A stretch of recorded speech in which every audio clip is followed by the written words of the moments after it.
the other shit earlier today. So now we just get to play with the Nebula Generation, which is going to be fun.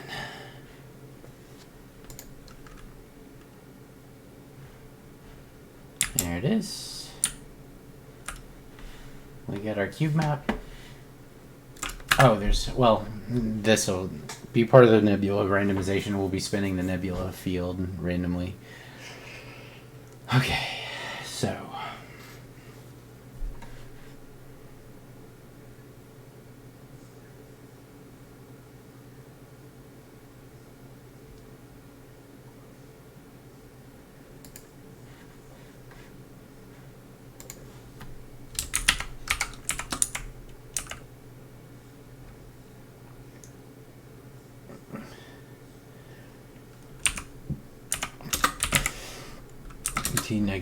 Nebula 2.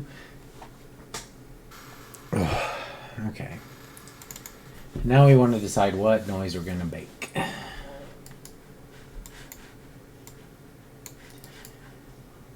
Started learning about these.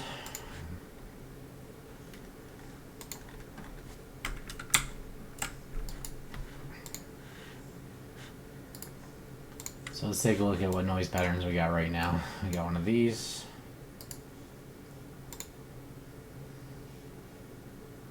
Got one of these. Got one of these. Got one of these. Got one of these. And got one of these. I think this one's going to be important because you can make filaments with it. So let's start playing with it until we find something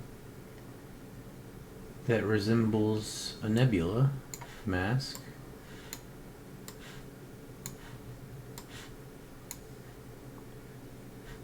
That's our star map. Too big noise.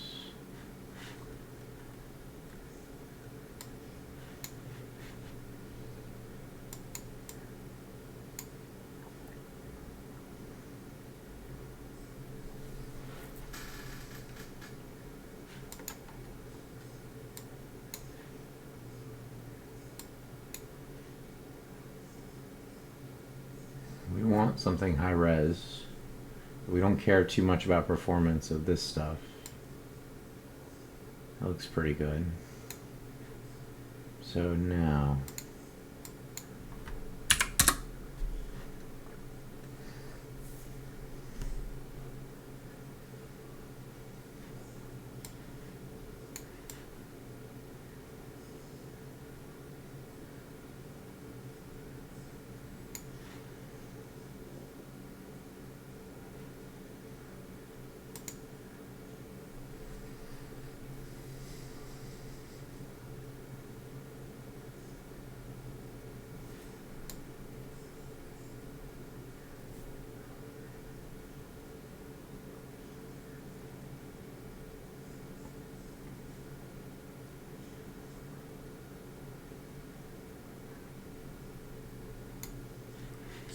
what if I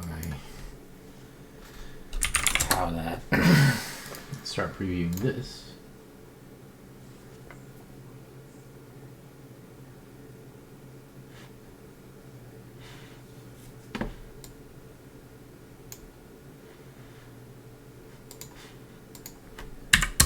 And you can already kind of start to see the patterns.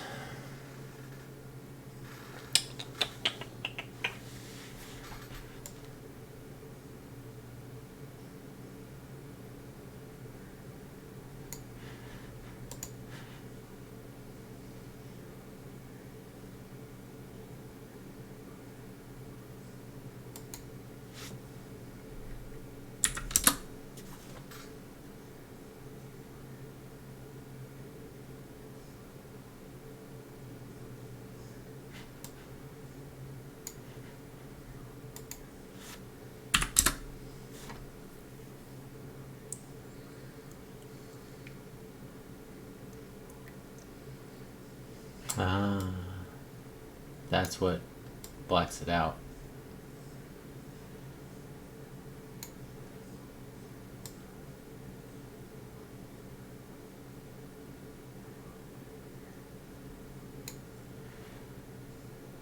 turbulence.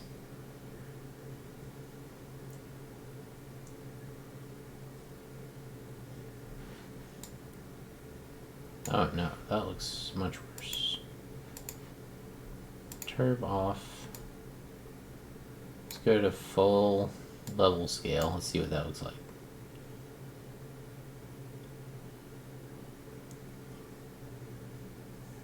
We're looking for something to trace filaments of nebula around the sky box.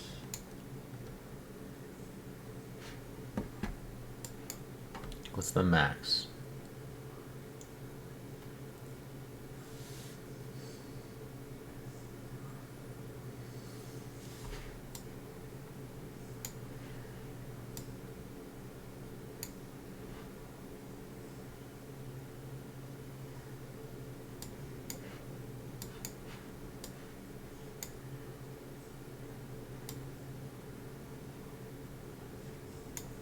See, this isn't actually that bad.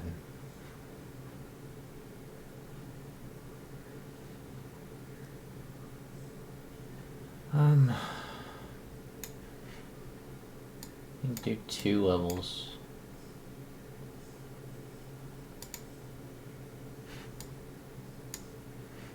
Can I do output max at like a lower range? What's that do?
So now what we want to do is take something like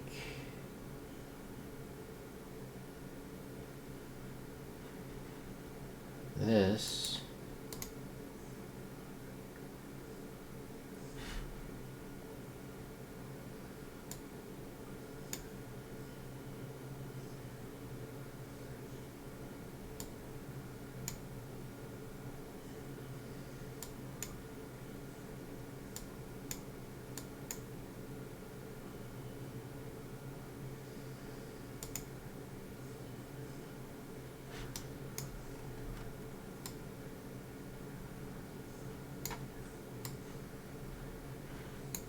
Too bad.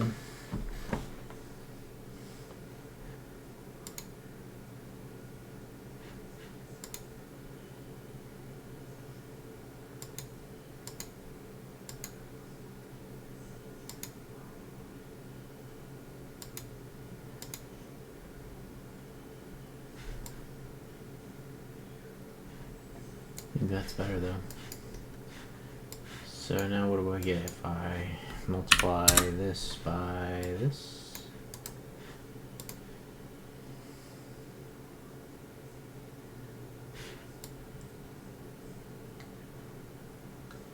Starting to look like a nebula mask.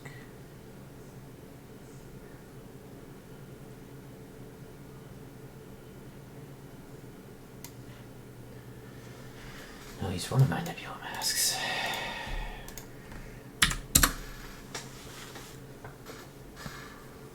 Oh man, I'm so tired.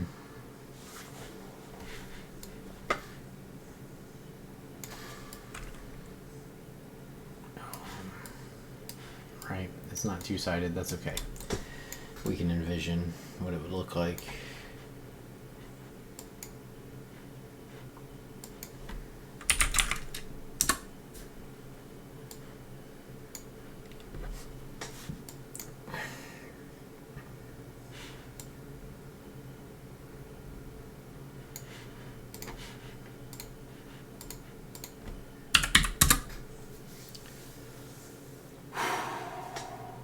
Very tired.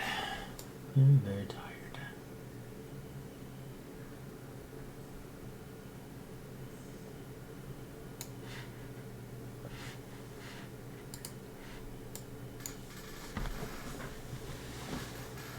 Yeah, I don't want to go in that direction. I want more of a fall off.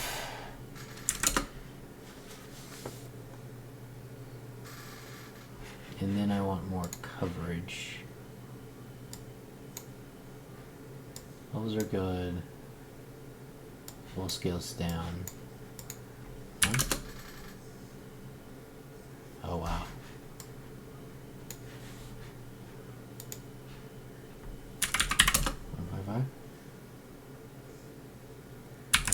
What's the difference between 1.1 and 1.5? Okay, I see. 2, 3. Does it look like you would turn on tiling? Sure. How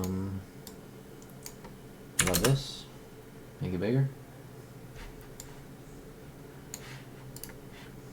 Preview this.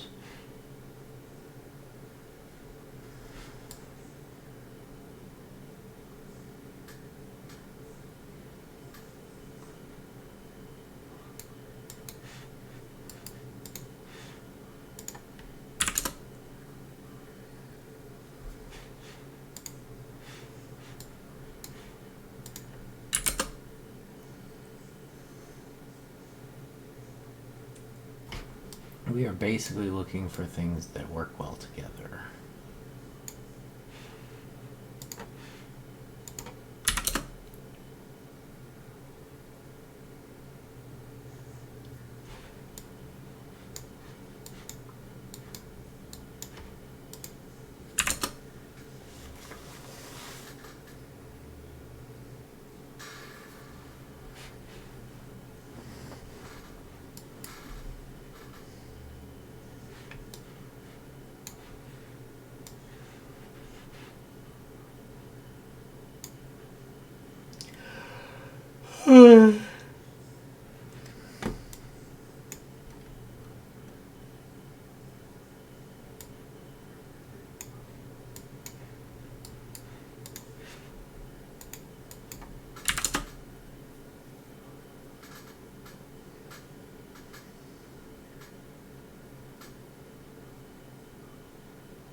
Playing with settings is fun. Nah. That looks real bad.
Hey, no texture buttholes on these.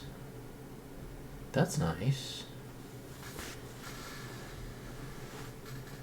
That's interesting that there's no texture buttholes.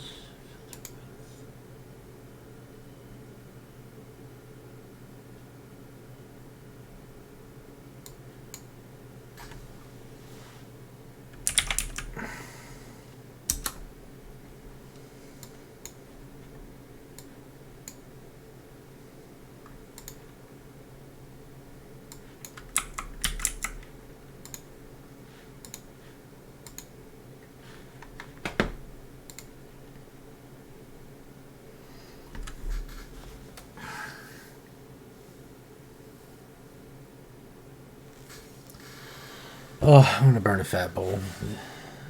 I'm tired. Did a bunch of shit today. It was a very exhausting day.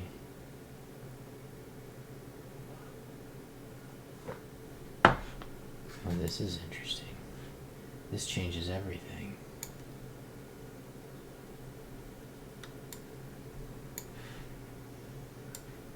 Okay, so let's put these previewing there.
You want to bake a much higher res texture than we're going to need.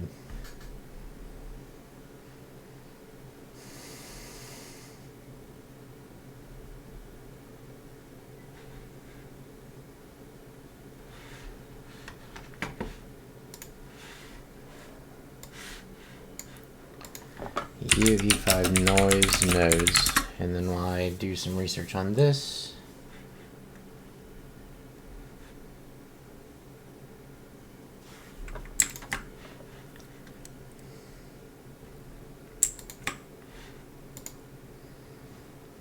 I can burn a bowl.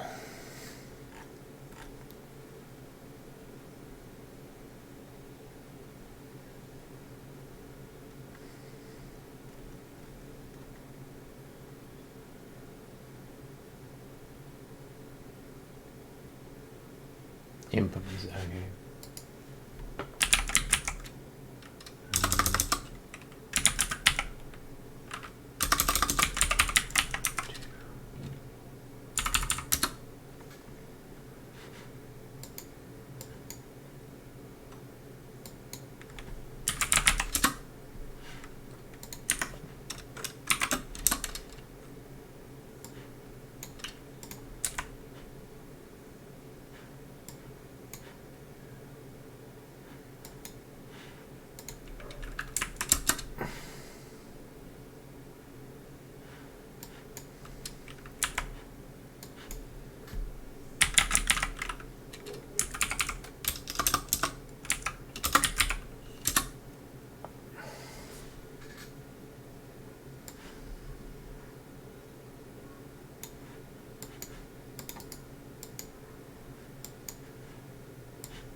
There it is. I was like, where's my sound? Okay.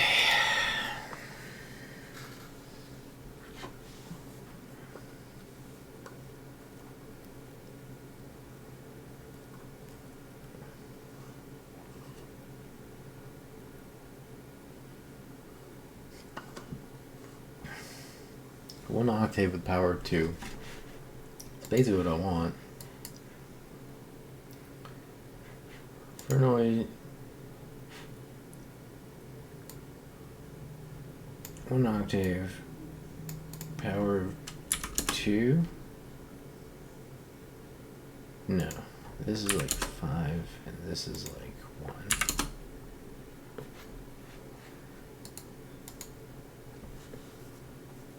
Can I get that same texture? Or delete this for the moment.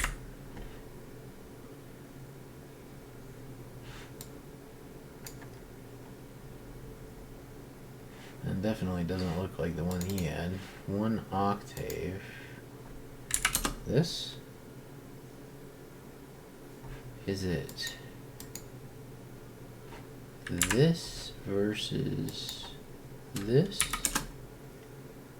Perhaps? Oh, almost dropped my grinder.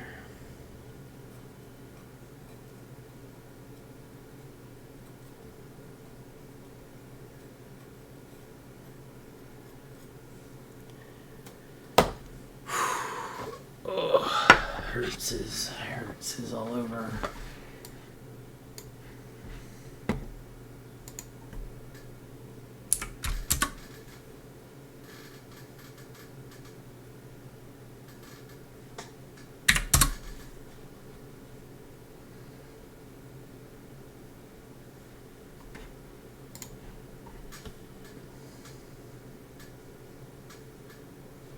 really care if it repeats.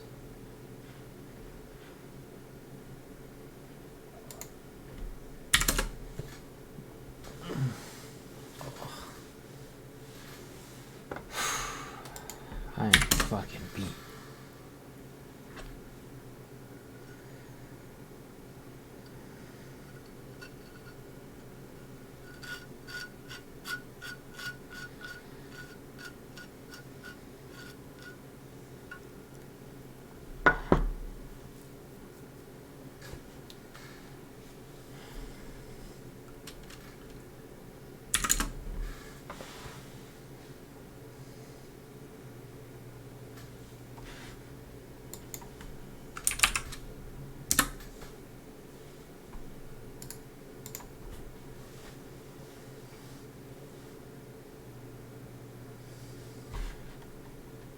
That looks pretty good. All of a sudden.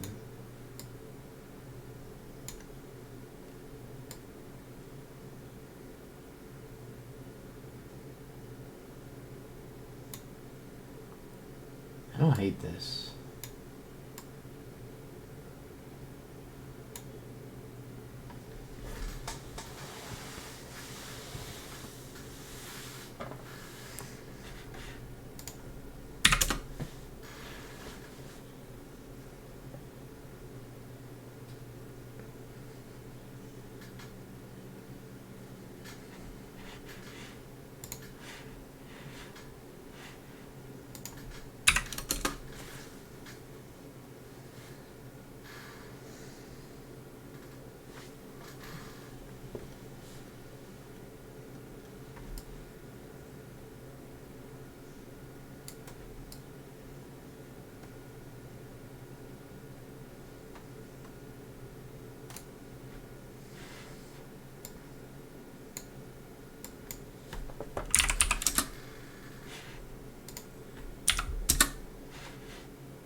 Now we're kind of talking.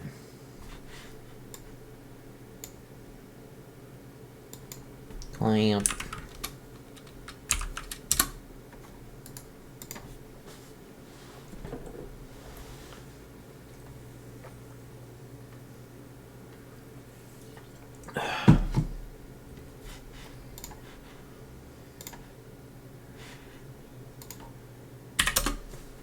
La la la la la. La la la la la.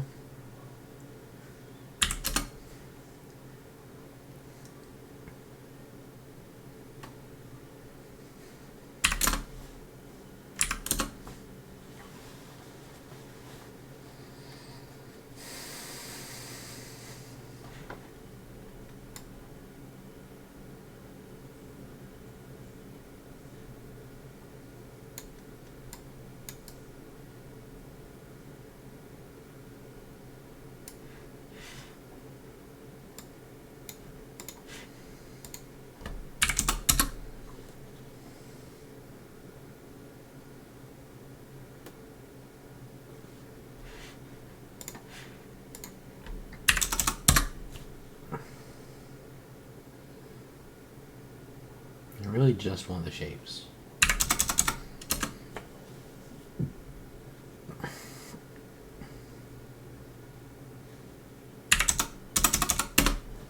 Order of magnitude, order of magnitude, order of magnitude. Eventually we'll hit something that masks out the stuff that we really just want.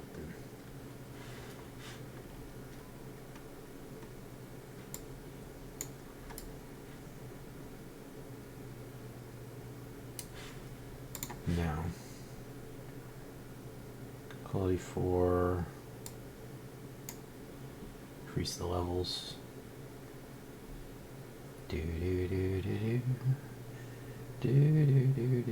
Okay, now we're talking. This is starting to look good. 10.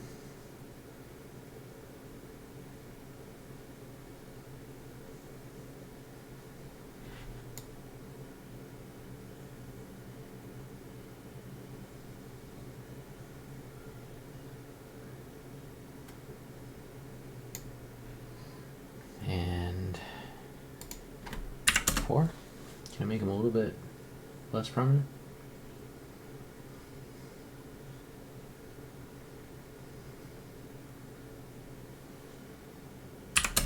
Eight.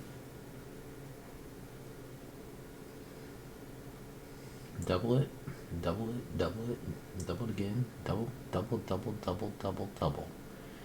Eight's too much, too much, too much, too much. What's a 1 look like?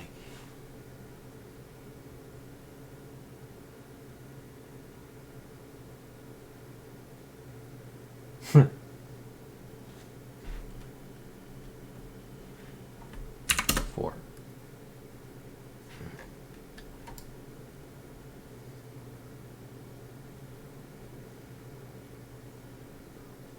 Okay, these look pretty good. Do, do, do, do.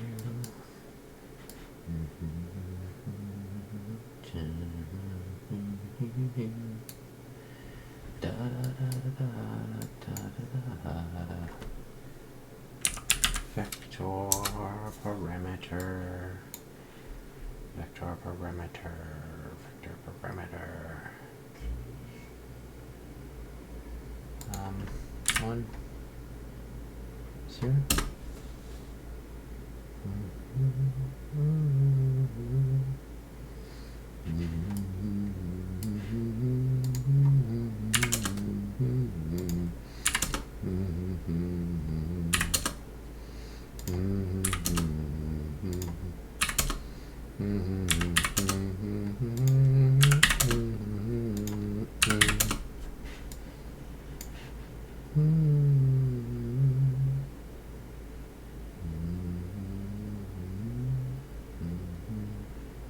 I don't understand what this does. Like, I thought it was the position inside the noise, but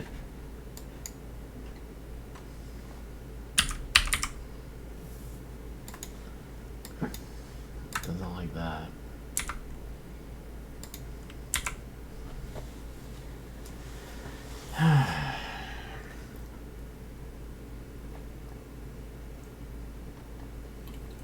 Now we're gonna need like a broad purlin.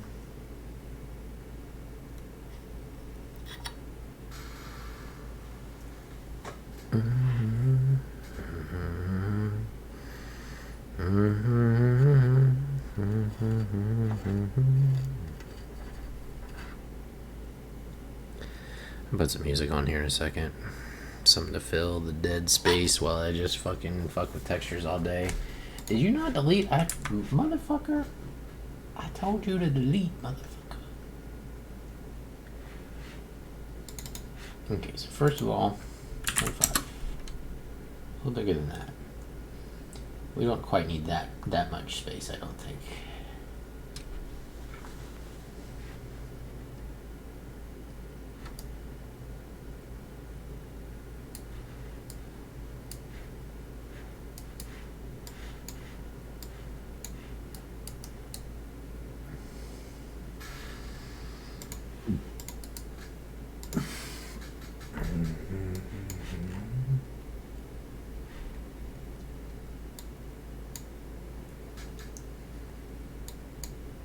One level,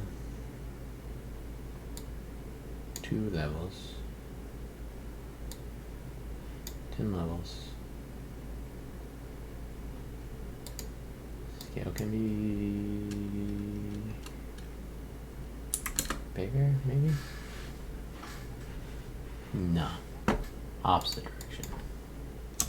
Smaller. I think we'll put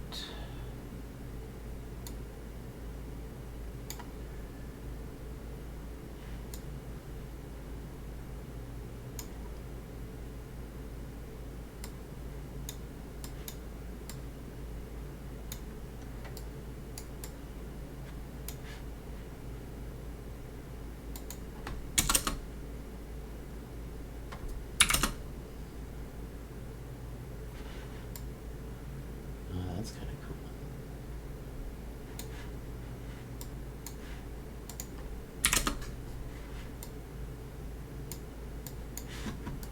So let's just go ahead and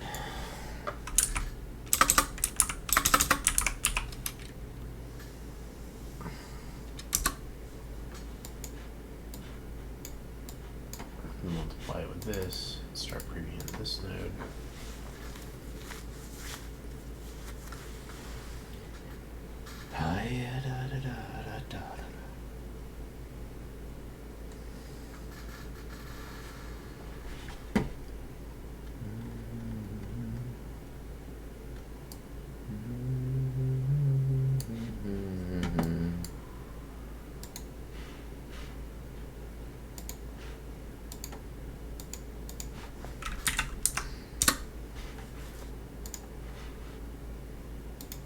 It's actually kind of arbitrary what these are set to. I just need to generate, I need to bake a big enough texture to be able to pan around, zoomed in on it.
Oops.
Start previewing.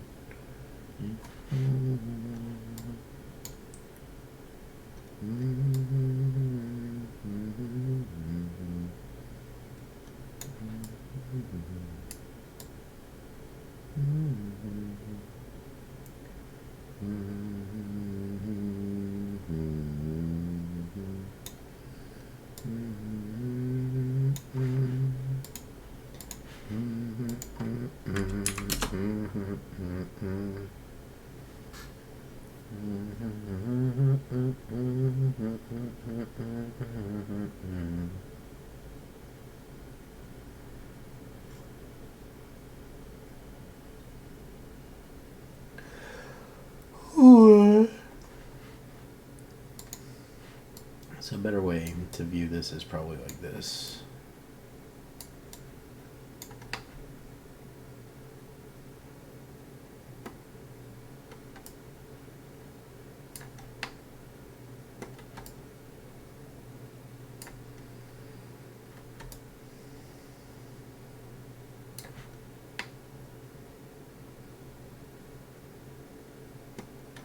It's a little bit too uniform.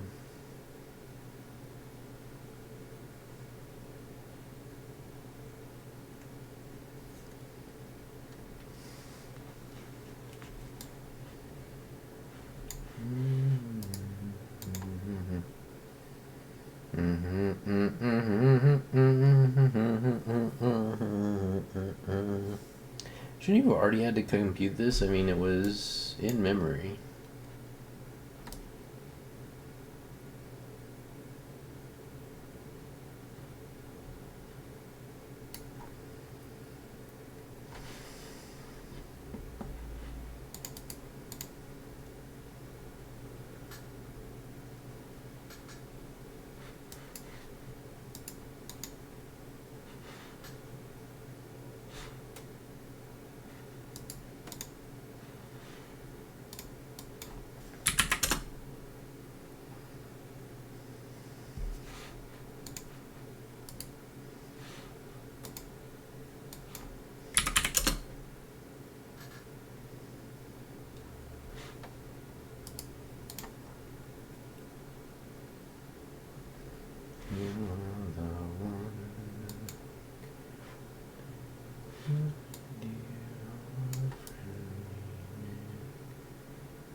One mine is motherfucker. Start previewing.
Trying to make some filaments.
We're starting to get into something that we could use.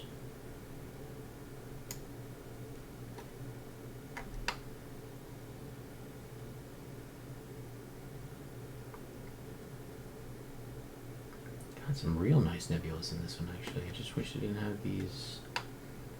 Actually, no, that's annoying.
a star map, a randomly generated star map.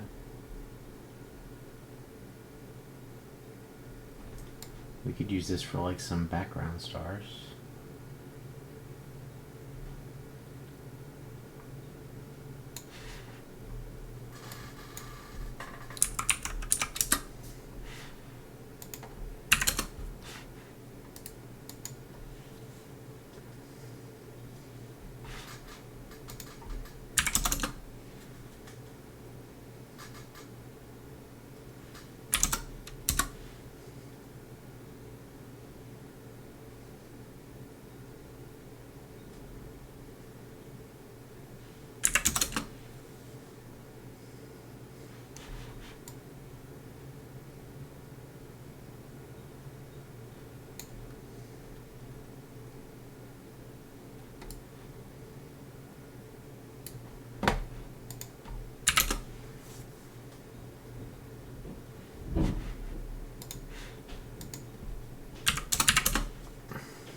Okay. What's this do again? Oh. One. Two. Four.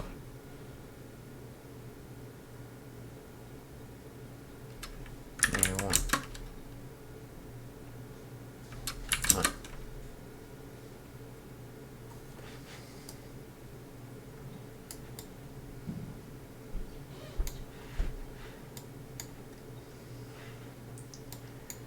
And then I need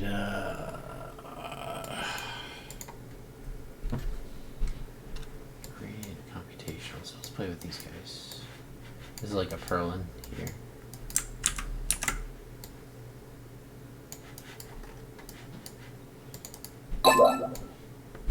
Hello. Yeah, I made am learning the noise functions because I want to pimp out my nebula function. I have one, but it takes like 20 parameters to randomize it, which is causing me major carpal tunnel syndrome. So I want to figure out one that I can do with a little bit less. But I got all my cube map stuff working. Check this out. Wait for it. Render the stars. Take everything out of the scene. And now we have our true to galactic coordinate skybox for this system. And each one of these stars is a star we can go to. And they're all also accurate to their galactic coordinates in the sky space. So when I go to a different star, it'll re-render the sky sphere.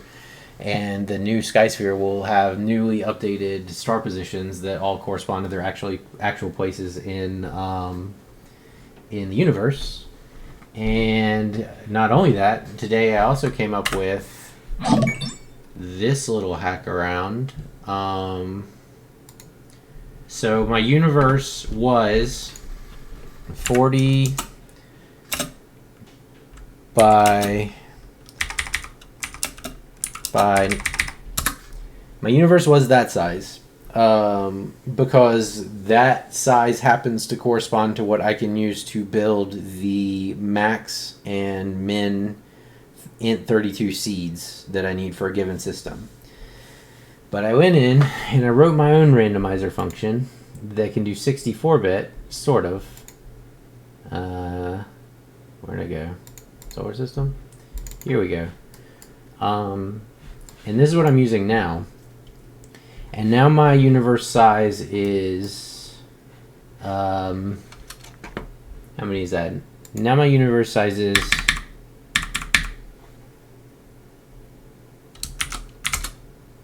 999,000 cubed. It's like a ludicrously huge number. Hang on, I'll do it on my little calculator. So, wait, no, not times 999 to the no 999 to the third. What? 999 to the third power.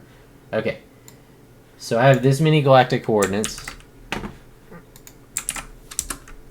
and I have each galactic coordinate set to about a 5% chance to spawn a star right now. So just to get like a ballpark, wait, yeah. This universe that I'm working with now should have about that many stars. Roughly. Now I am doing a little hack, some little cheats here to make this work. Because none of the random streams by default support 64-bit seeds. And the max 32-bit seed is like 21 billion, something like that. So there will be repetitions in this number. It's a modulus. So I take my galactic coordinate and I build a 18-digit int64, and then I modulate that with the maximum int32 size of like 21 billion or whatever. And that's what I ended up with. Eventually I'll go into the C++ and I'll write my own randomizer that's actually 64 bits. But you should only repeat stars every 21 billion stars or so it's not too bad.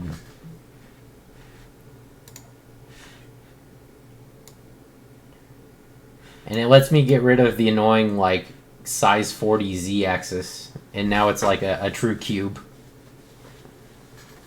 So, like, what's going on under the hood here is we calculate at level load, I calculate, this would be like your load screen stuff. I calculate this, which lets me give it a range around wherever my galactic coordinate is to scan. And it seeds all those coordinates and gives me the coordinates that had stars in them, along with their relative scales and their colors. And then that goes in here, which is a Niagara component, and this generates a star field. And then finally, Let's see. So inside this guy, he does some wizardry where basically he has the nebula mesh visible by default. And he comes in here, he snaps a picture of the nebula mesh with a cube capture camera. And then he renders that to the sky sphere. And then we turn him off. So now you don't have the nebula in between you and the sky sphere. And then after that, we spawn in our star field, and I have to put a delay here because it takes some time for that to happen. And then I make another capture cube, and I capture this, again, into the same texture. But the thing is now, the texture already has the base nebulas captured into it. So now I'm capturing the stars on top of the nebulas. And then all that goes to a target, and that target is on my render target. And then we delete all the stuff that we used to build it, and it renders to the render target that's in my skybox material, and it gives you an accurate skybox for your location. I mean, it takes a minute. This would all be load screen stuff. It'd all be cloaked behind a load screen. You can kind of see the particles disappear. But now I've got the cube map. All these stars are accurately colored, so if you go to that star that's blinking a little bit, that star would be red, and that star would be blue. Now I still have to tweak some of the like settings here because like obviously the emissivity is too high with them flickering like that. But like for instance, let's see, did I render some locations? No, these are local offsets because I was debugging that, so I'll go ahead and take that out. That is in calculate content drawer, calculate star details. In here, I think is where my logger is for that method. So these are basically randomization functions that randomize a bunch of fucking ranges for all the components and make them look the way that I want them to look when they're randomized. Shit, where the fuck? Solar system maybe? Where the hell is that print line? Detail scanner? Ah, there it is. So my randomization was fucked after I changed out that randomization engine to be 64-bit, and I had to debug this shit for quite a while, which is why that print line is there. Because these were like, I was getting random star distributions on the right-hand side of the screen and non-random distributions on the left-hand side of the screen, and it was because my coordinate system is... its origin is 0, 0, 0, but it goes in the negative and positive direction. And I wasn't normalizing like the negative ranges before I made a seed out of them. And you can't use a negative seed in the random number stream. So it's like the everything in the negative axis would be completely non-randomized, and then everything in the positive axis was randomized properly. And it took a minute to figure it out. But all this stuff works good now, and so I have this monster Startbox. I have this monster nebula material that I made yesterday just fucking around. But the problem with this is that it has like a billion randomization parameters, and you don't really need them all, I don't think. I think it can be done more simple. And also, I use this with the low-res or the noise textures that were already rendered in the engine. But today I was doing some research about the noise functions. And since I don't super care if the textures are performant or not, because I generate them once and then take a cube map of them and then hide them, I could use the noise functions to probably get the same result, but with less, like, not having to have 21 fucking parameters to randomize and kill my arm. So today, I'm basically just sitting here. I'm getting ready to smoke a bowl, and I'm randomizing noise parameters till I come up with something that looks good. And I need to bake these noise parameters into textures that I can then scroll around in and use different pieces of. So it's like, it's just about figuring, I think this one looked better. Figuring out the proper combinations of various types of noise to look good. And then I can show you, where to go. I'll always need these parts. I wonder if I can just paste them over here. I mean, honestly, it's actually should be in a different material. I made Nebula 2. Okay, so I will need these. These are actually useful. If it doesn't lock up. If it doesn't lock up. Okay. I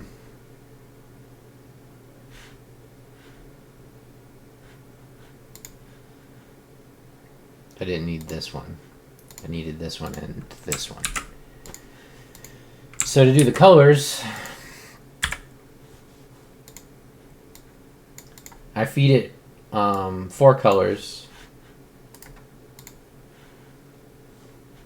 as inputs, and I just use a very low res blur to blend between them.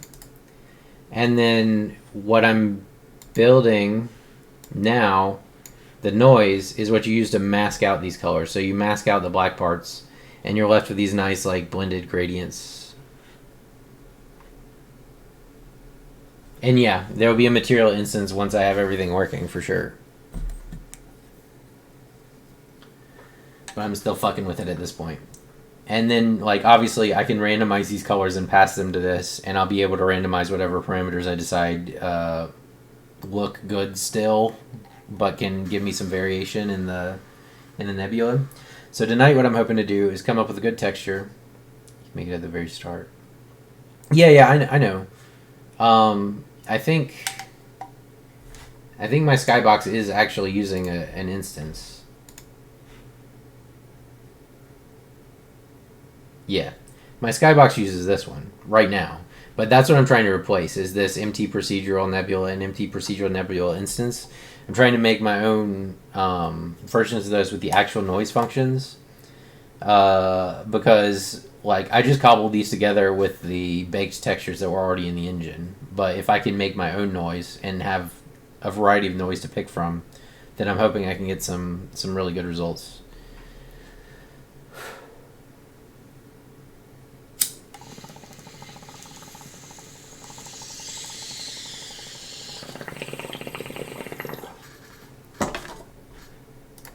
I know.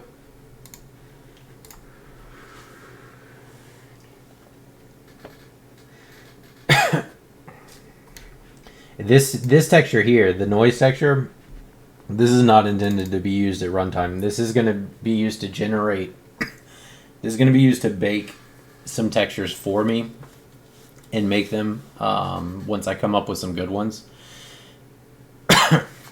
Oh yeah, that's a good point. That's a good point.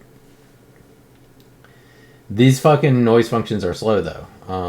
It takes a long time to compile these guys. You probably don't want to use them in your normal scene too heavily. Seems like.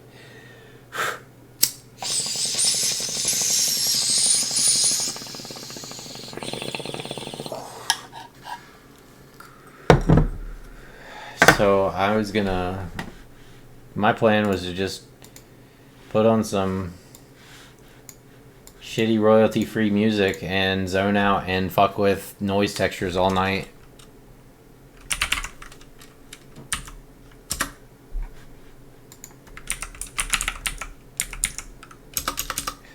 Royalty-free space music. I'm making a space game.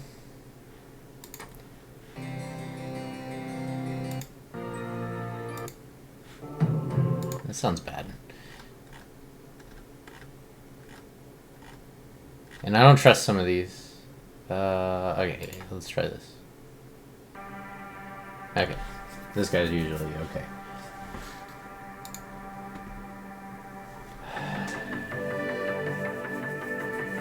Shared building and shit. So, I haven't... So, I've been... Obviously, this is my 4th week doing this. I've been picking it up as I go. I have done zero research on, like, compiling everything for a level transitions, anything like that. And not much on the building. I mean, I do a lot in the construction script because that's just the only way it ended up working for some of the randomization stuff I was doing that I tried. I'm sure there's a way to make it work, but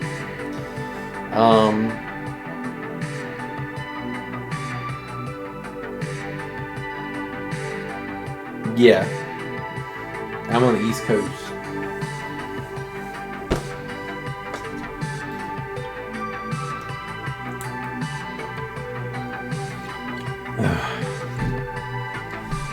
Alright.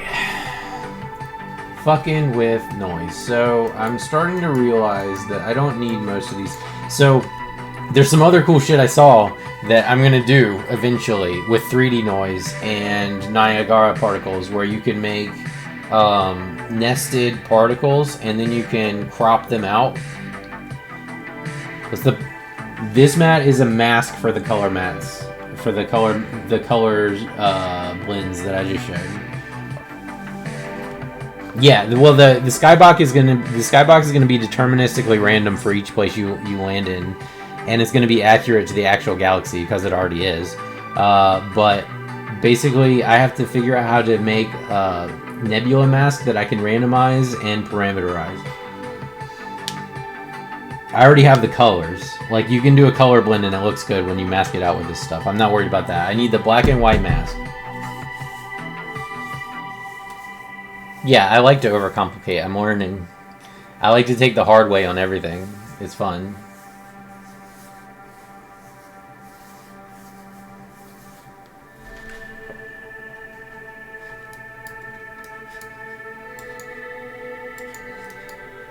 Alright, Computational Gradient is one that I'm gonna need, and I'm just gonna start over here. This is all just me fucking around.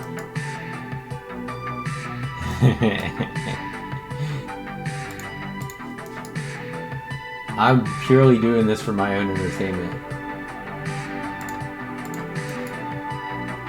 This guy. These two. These are the ones.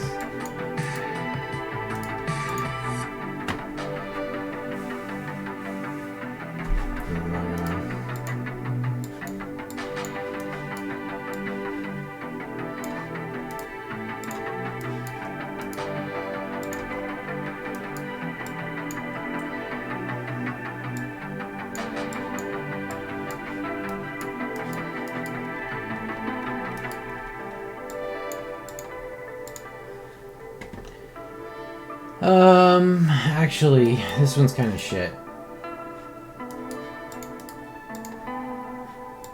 Too square.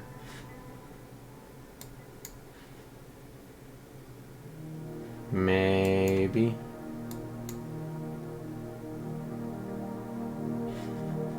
And you gotta think big because, like, I'm only gonna be sampling a little piece of these textures. I need them to be able to pan because that's gonna be the key to the effect.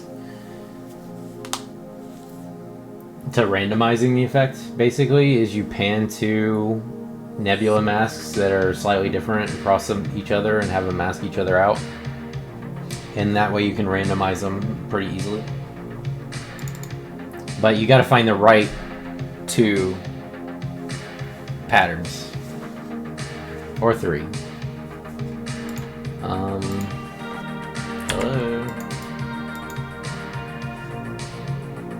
Okay. We're back. Let's see.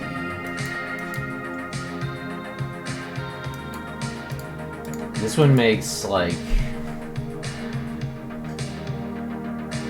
filaments.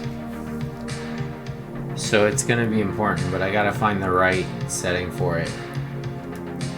Like, you'd be zoomed in on it for the skybox, like, here, basically. And then you pan it around.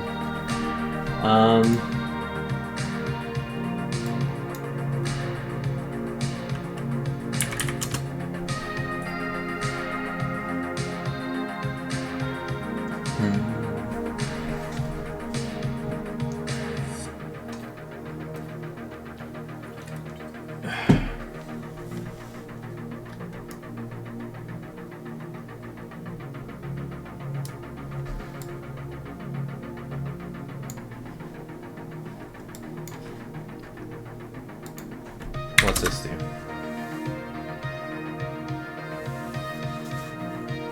I get luminance if I do this. It takes a long time to compute this shit. Okay. So if I bring these closer together, or if I wanted a gray range,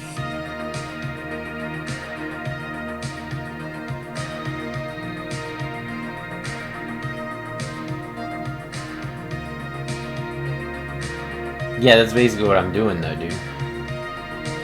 I make a thing that randomizes the parameters of a given set of actors.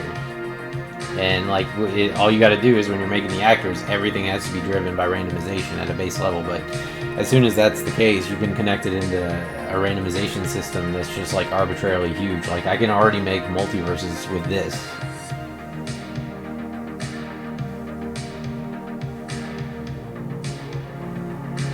Baked texture.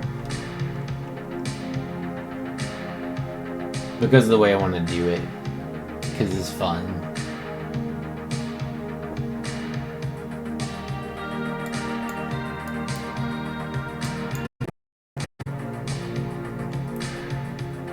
It is though. Well, it's not because the random, but it is random. All you gotta do is like, let's see, this guy.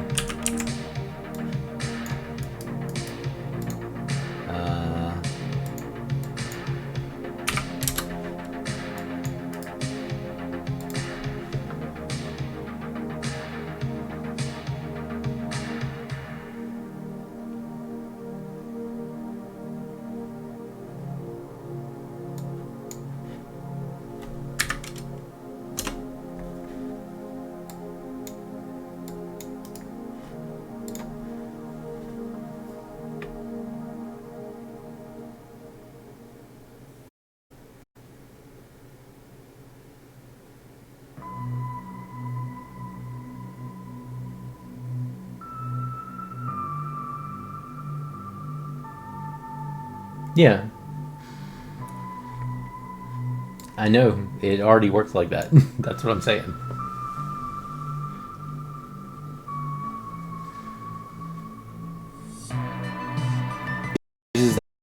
That's kind of cool. It's like a flower. You could actually fucking... Yeah. You could clip this piece of it. And that's like basically a flower.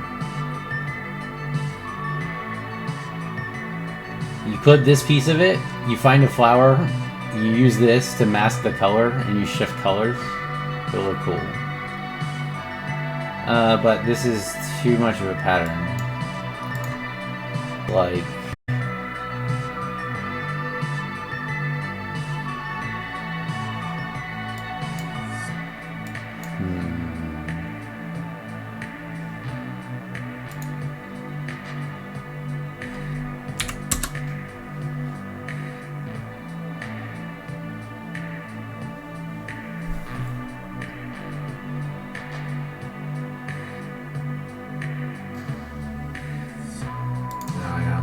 Still doing this, huh?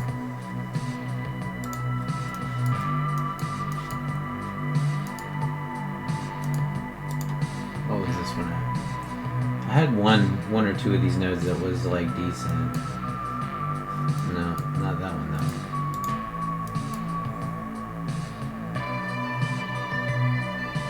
Hey, now we're talking. Now we're getting some filaments. Oh, because Oh, okay. I understand how the math works now. Because I'm powering it. So as soon as I let it go over 1, you get luminous spots. That's interesting.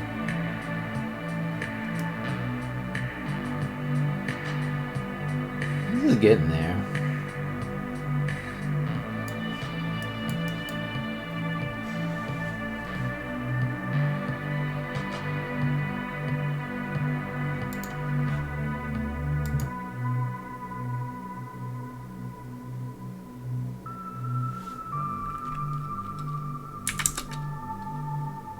This is...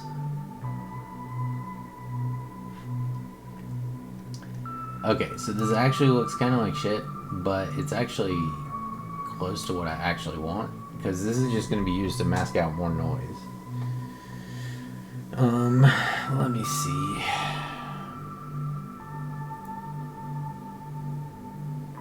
How big?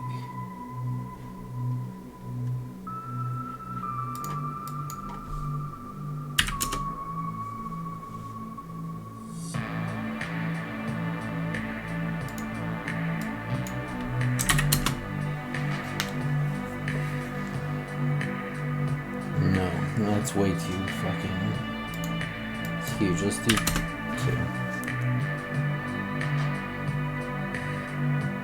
Oh.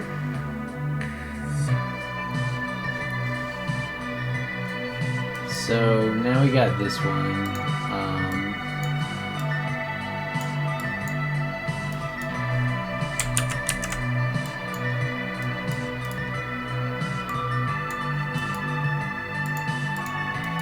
Okay.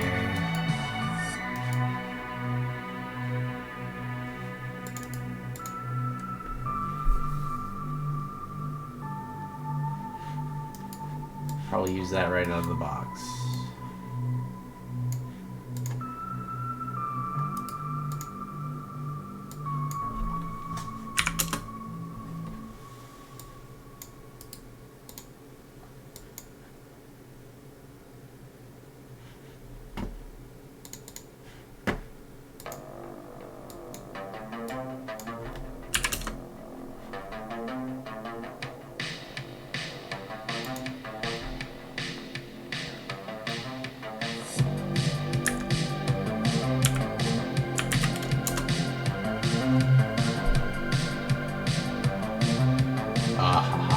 There we go. We found it.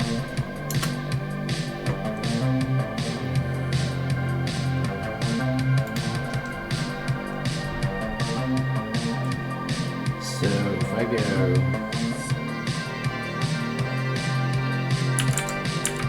to 1.1 and then boost this, just starting to learn how the numbers work.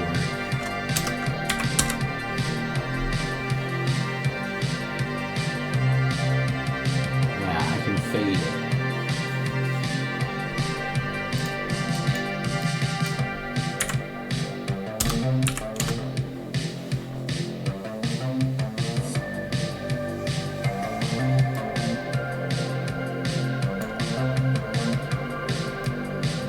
So we use that to mask again, and now we need like a high-res noise to mask this with, and I think it'll start to look pretty good. This is gonna have to probably come down a little bit.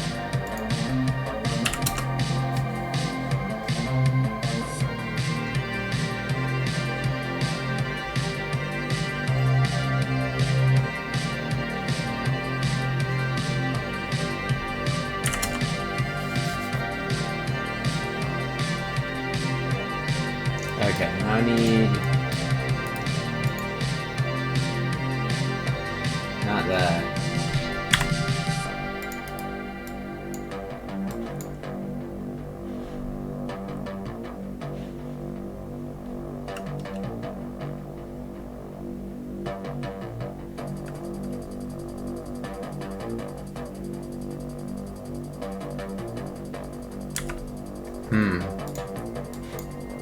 Okay, I see what you're saying. So I could like, well, I have to, like, it's not time to tweak it yet. I still have to find one more texture to multiply with this. And then once I got, like, the combination I want to use, I'm going to do some stuff with these soon. But not yet.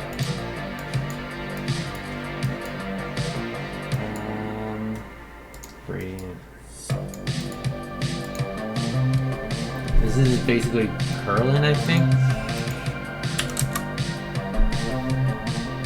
No, wrong direction. And that doesn't look good either.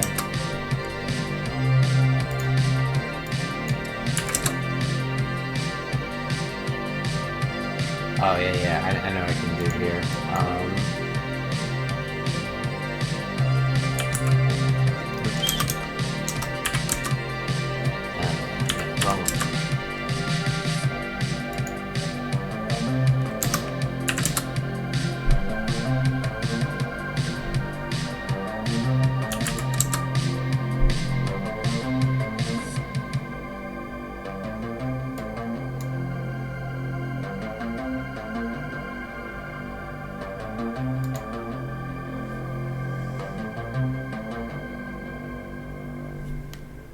What's this do?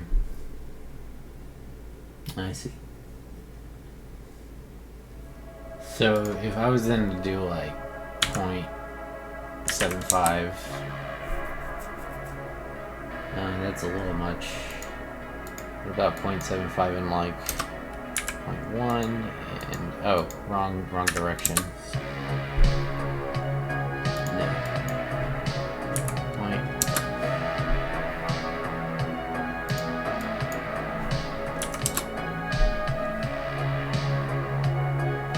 This is the wrong texture, but I understand how these numbers work now, which is really helpful.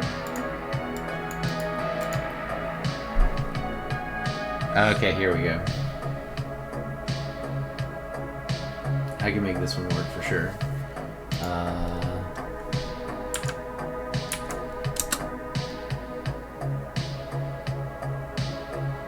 Tiling. Okay, that's better.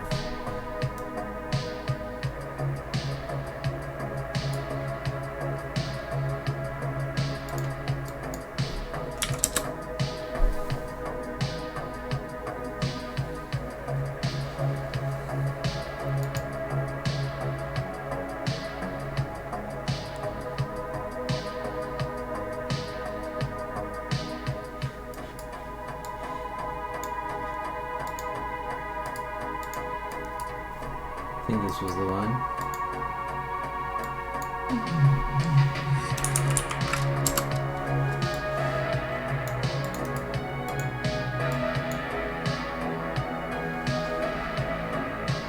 Nah, it didn't work. Wait. There's no way.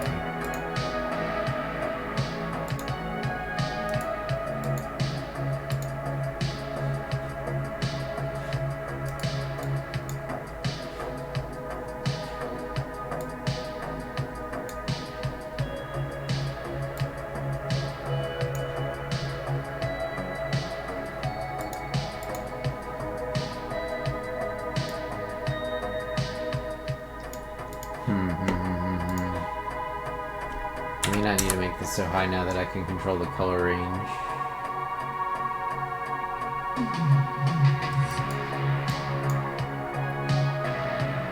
Ah, no. Not like this. Multiplies wrong.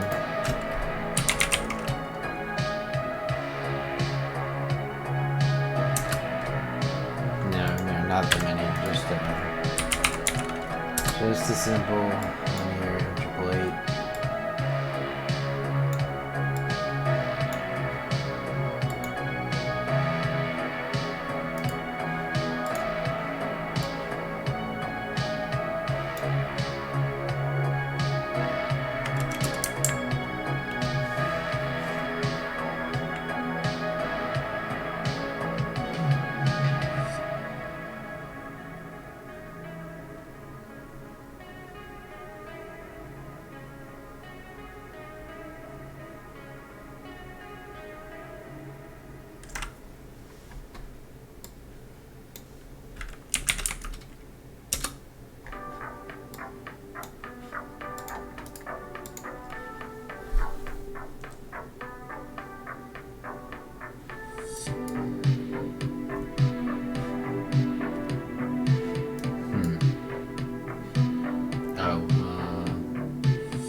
Some cloudiness, but not enough.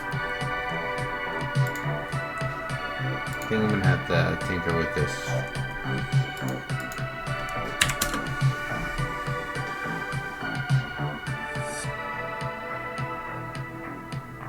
There we go. Now we're starting to get something a little better.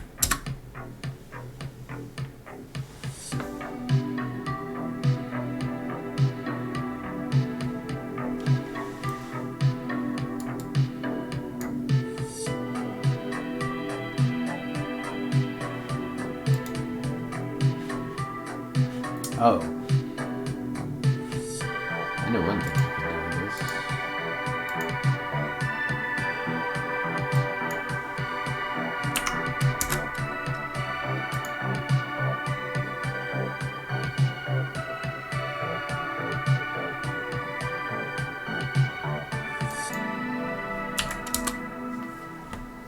So I basically need two nebula layers. I need one that's like dim colors, that's like the backdrop, and I need one that's going to be local. So right now I'm working on like the one that will be lit up brightly.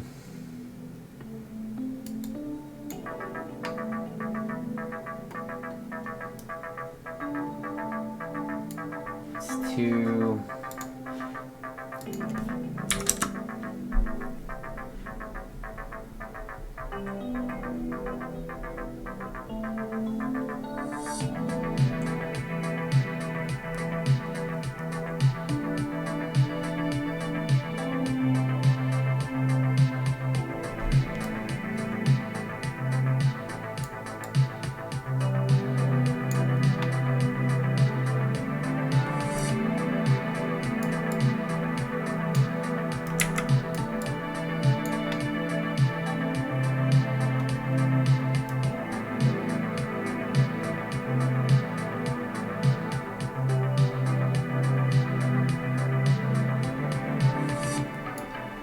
So this is getting a little better actually. Let's just take this off for the moment. I want to see what it looks like without it.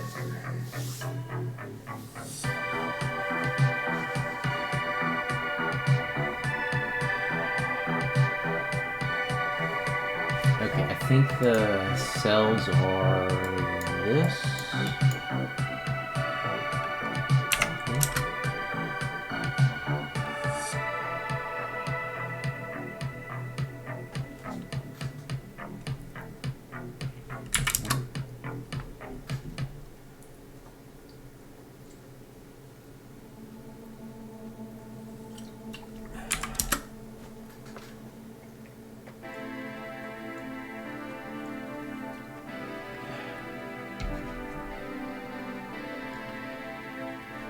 Man, there's really like not a good sweet spot here.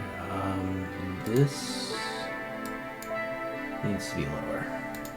The max output of these. On the inner plus.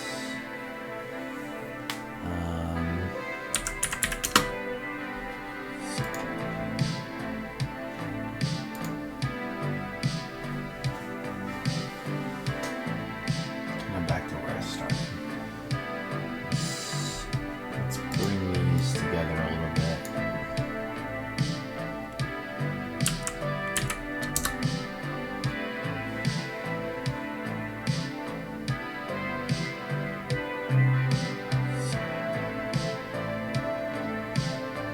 Okay, that's like my cutout. So this should actually be like 1.3 or something. I want a lot of it cut out. A lot more than there is right now.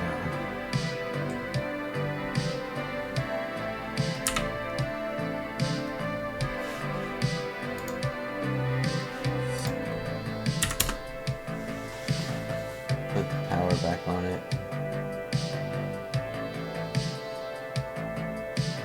It's also going to be randomly rotated, which helps randomize it as well. So let's see.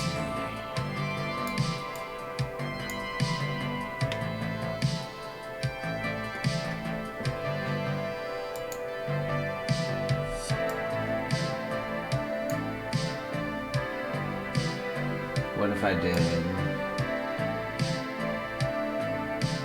this, and then I did this?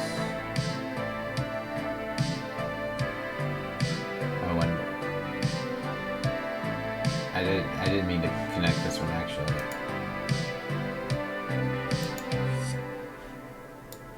Fuck, my toes on the node.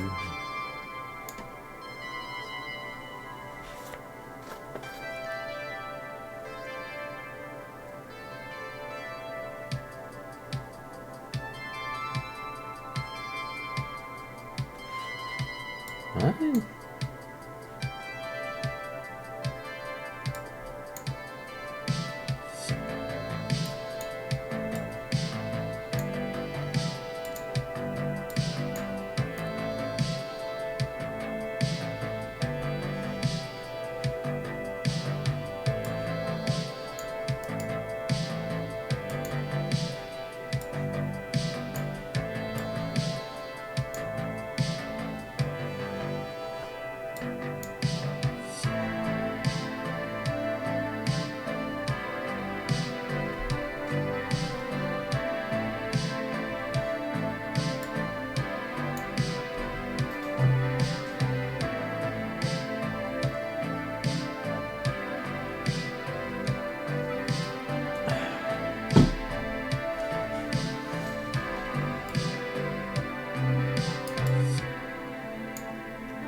being used as an alpha now, so we'll do 0.8 and like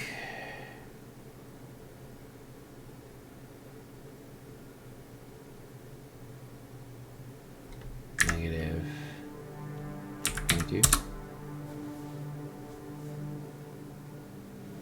I want to cut more out of it with the other noise. Oh.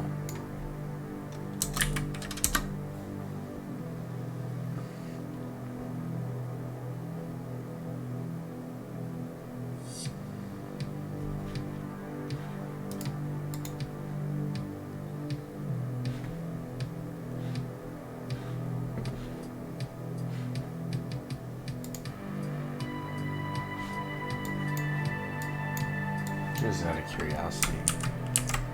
I wish I knew how these positions worked, because I need to offset them, but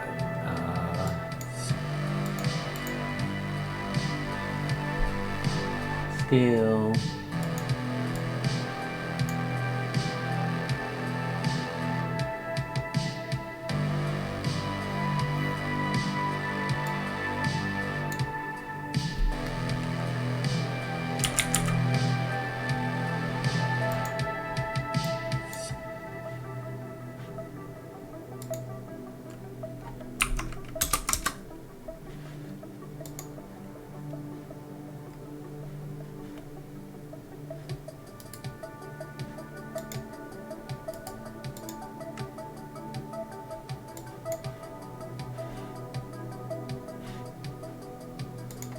I thought it was a vec too.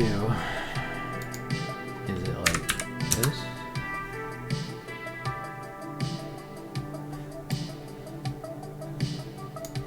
No.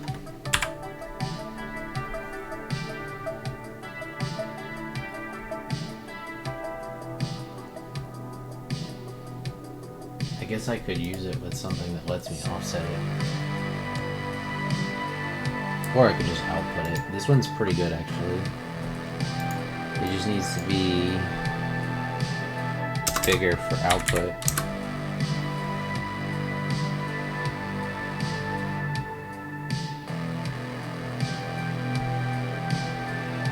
Because I can output these textures once I like them, and then I can go make something with them in the without having to do these long things. I'm gonna make this one.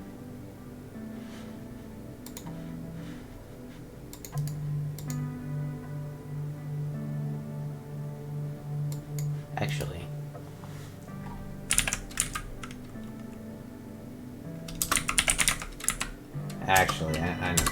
Let's do this.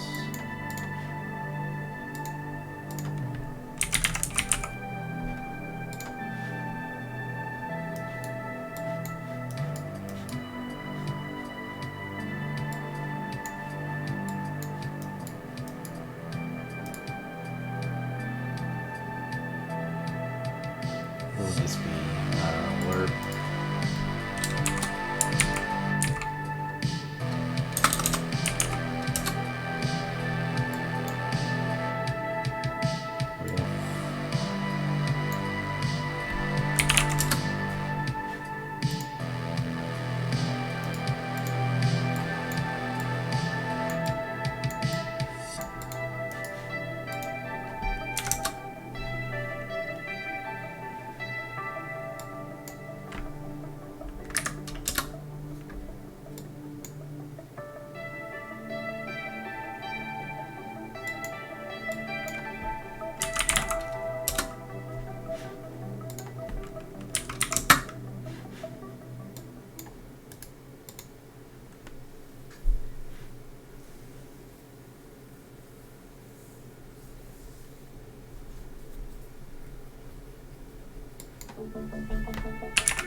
Oh yeah, because that's just this fucking texture sample.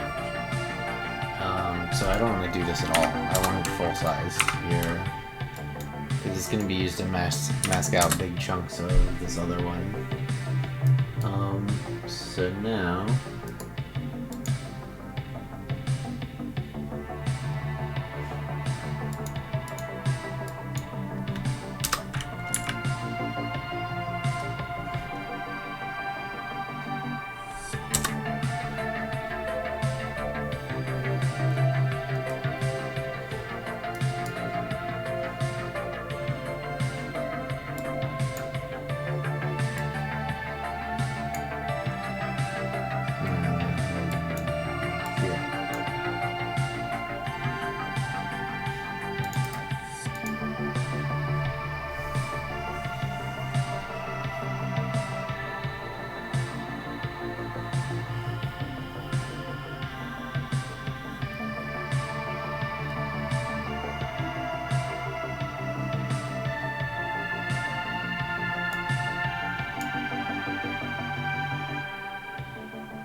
Damn it.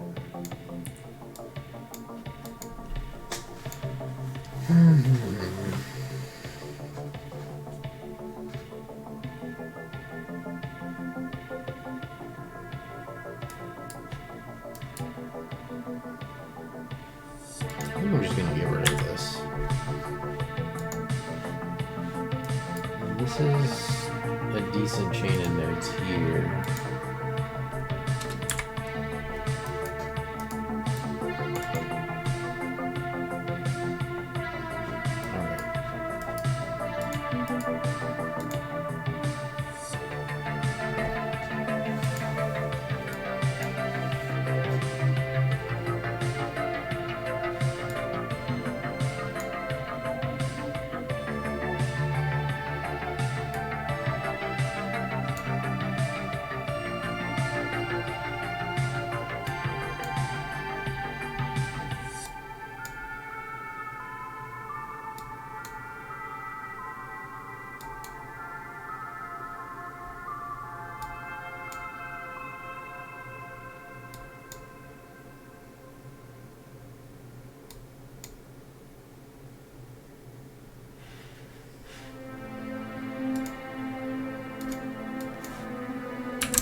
So this is like a cut off of the bottom.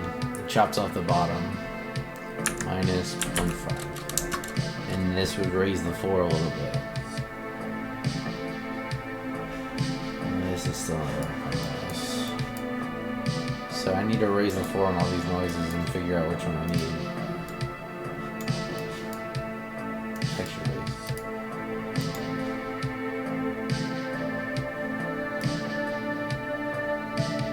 This one's not bad. So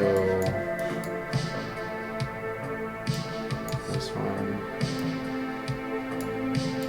this one.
So it's fine if it's low, because I can multiply it and shit.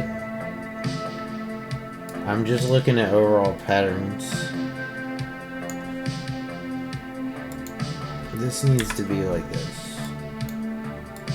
Power. Power's gonna be like 2, but then I'm also gonna divide it by something. And then I'm gonna subtract something. And that goes in here. Okay. So now I can control things. This is the 4 cutoff, I think.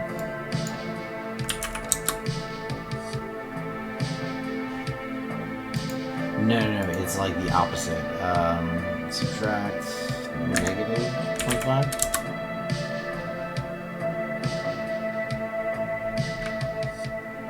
Here.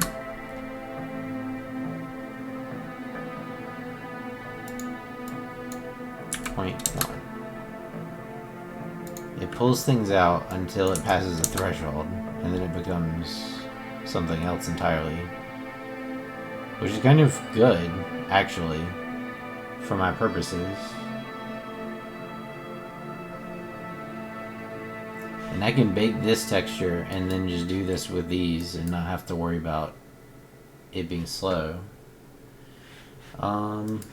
So let's see.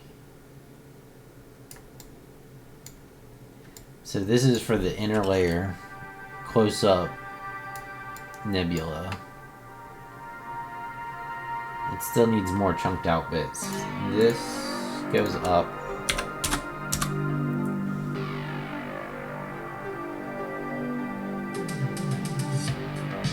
No, that makes it sharper. So that makes it sharper. This makes it dimmer.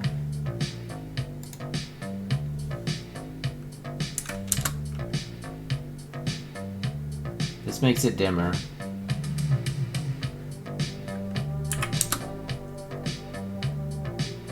Oh, until a point.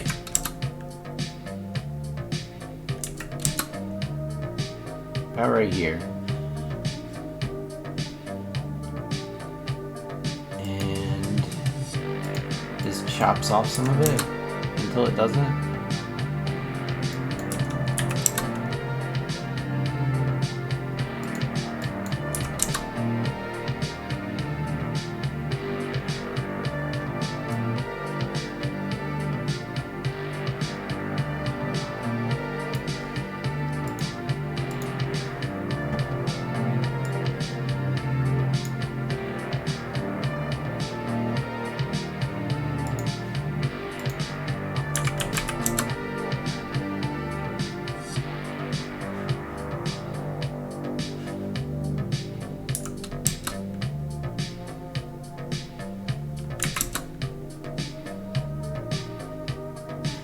Oh, hang on.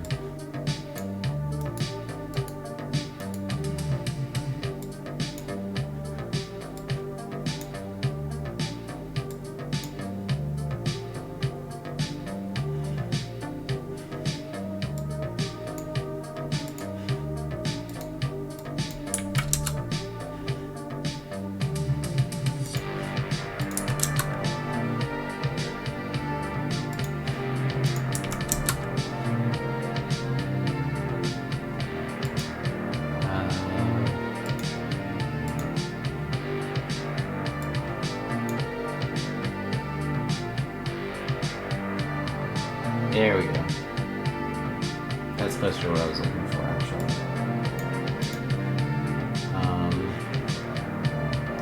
I want to increase this, the mask out. Okay, I get it. I was trying to make it go black. But I needed to be trying to make it go white.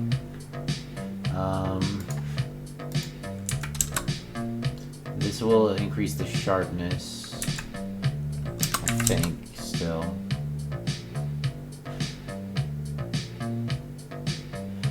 And then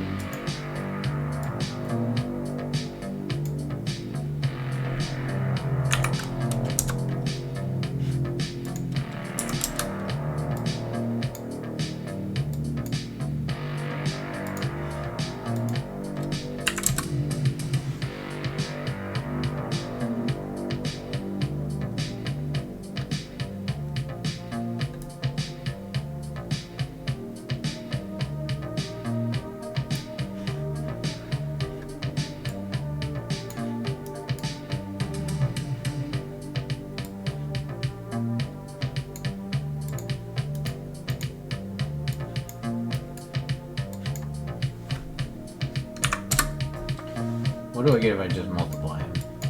Just simple multiply.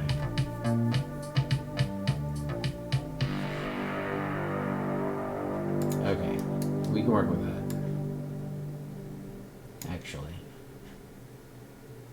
I think this is what I was meaning to do instead of the lerp. Yep, that's looking better. So now we do the same shit that I was trying to do before.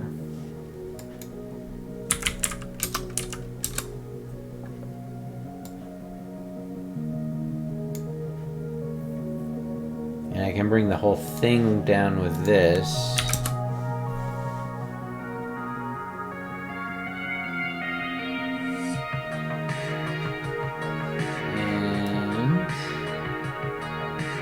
That's much better, actually. And we need to then subtract. So this is what I was trying to do earlier, but I was on the wrong end.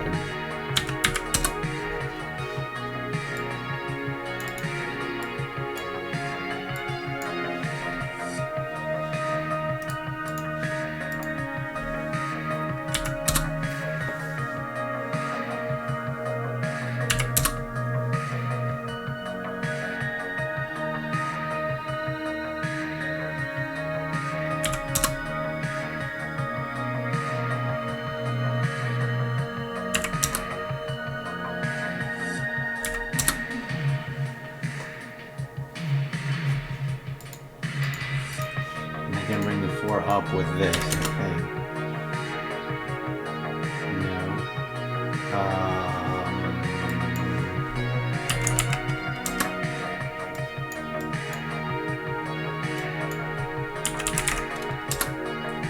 Am I missing my clamps? Perhaps?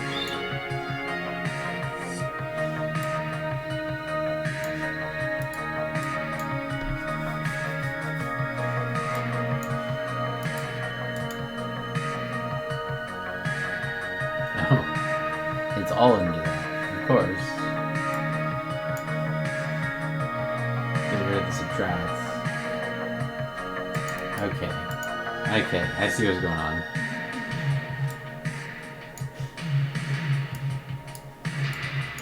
Now, you can subtract.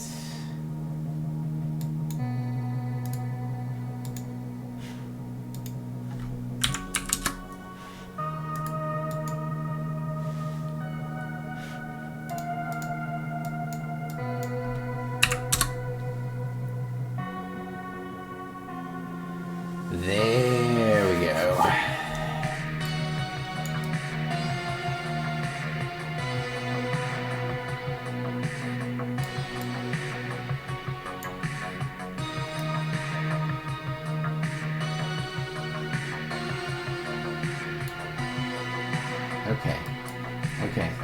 Okay. How high can I go with this before it just isn't there anymore? Can I do 0.9? If you wanted to kind of generate like some funky stars, you could do this. Far off nebula.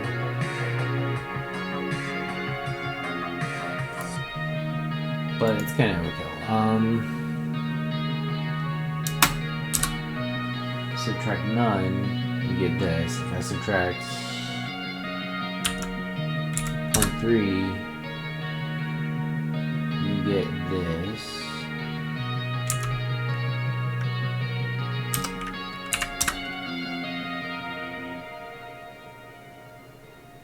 I think this one actually looks pretty good. And then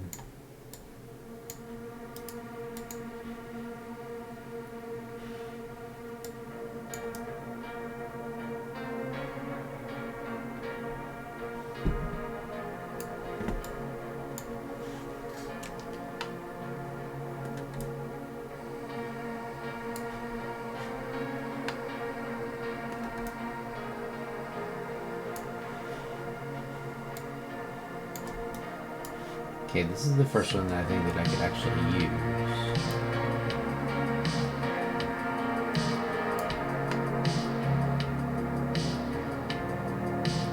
I need a way to... So... this stuff. I need to keep it, but I don't need it in this. I just want to bake this texture, this noise. How far can I zoom in on this?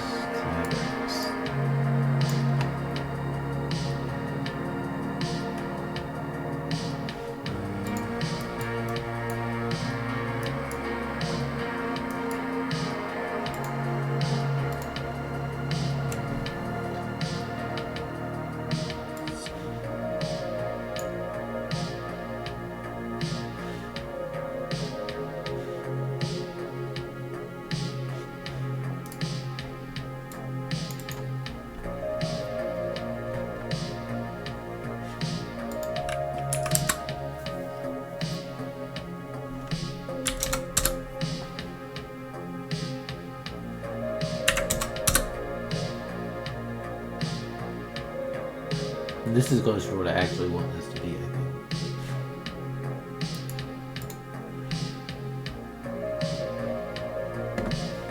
But now this guy can be much brighter.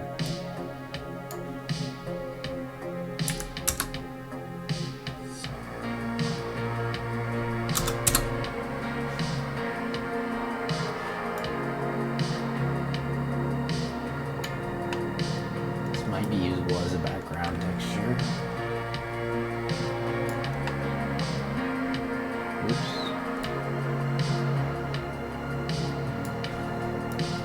Let's just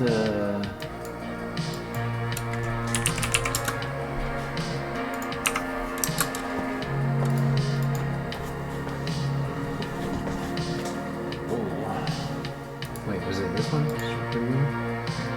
Is this one? Bring it back up, and I think this is getting pretty close.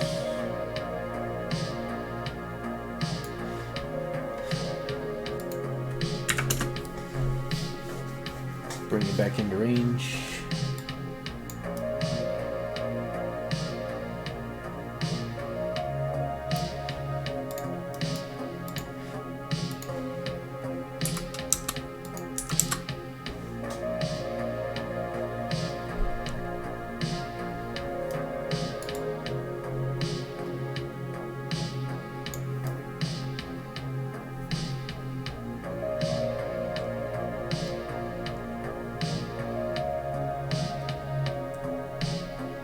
So zoom in about this far.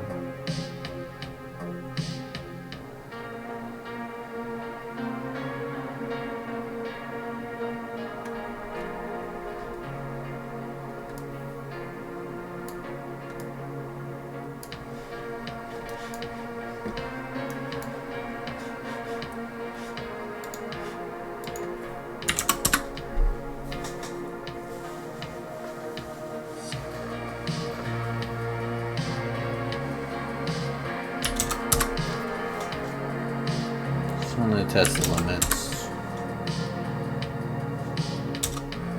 No, not that one. That's the only one you can't multiply by.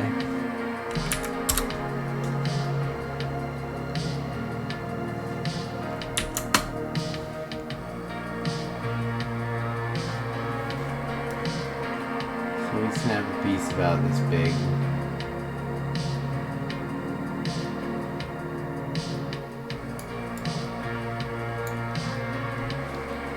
If I make this like not tiled,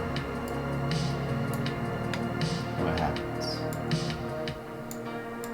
Ooh, that might actually look better.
this.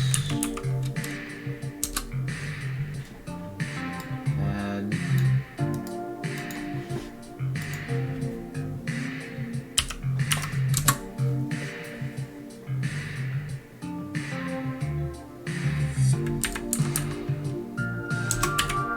so I'm gonna give this like a really low base value so that I can have like a sort of transparent color over each, randomized transparent color over each system, although that should probably be in the background one, not in the foreground one, actually.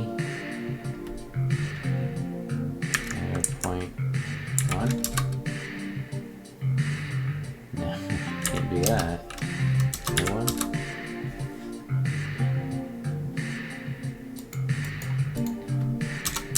What kind of scale are we talking about here?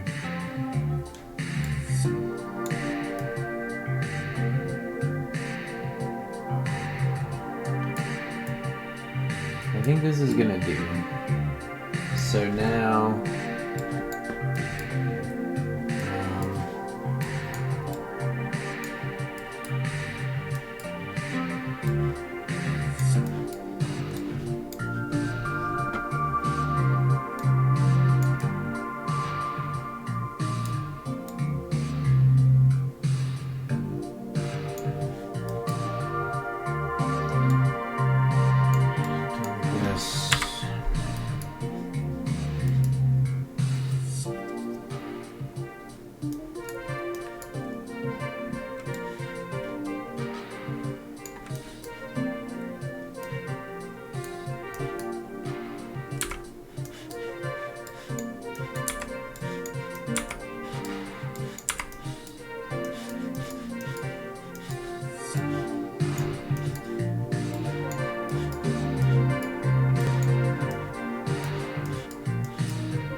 oh yeah, my levels weren't high enough too.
is the one.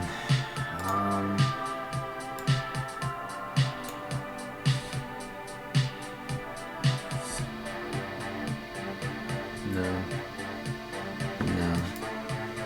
Don't need you. Alright, so how do we randomize this a little bit from externally? We can save. And now I can figure out some ranges over here.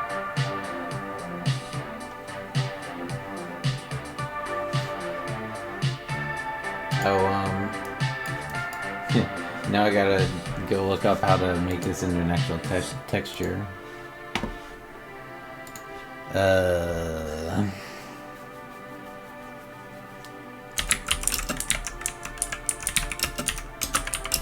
I know it needs a render target.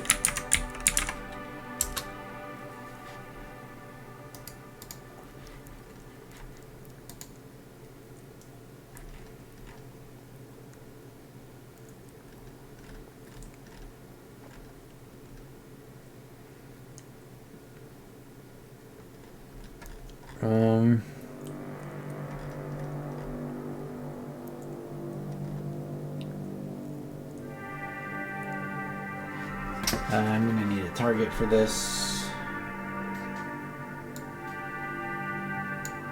Oops. That's gonna be down here.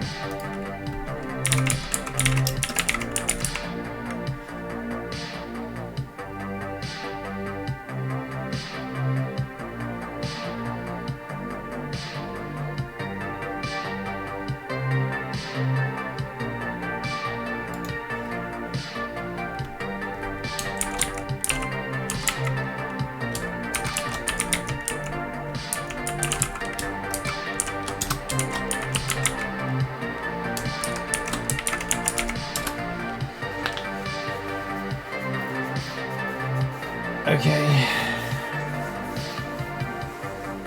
Now I need another one.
Stars are a little too big.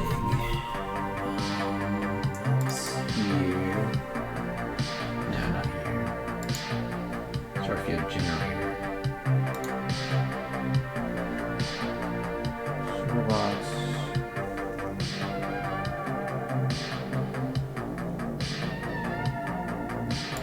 Here.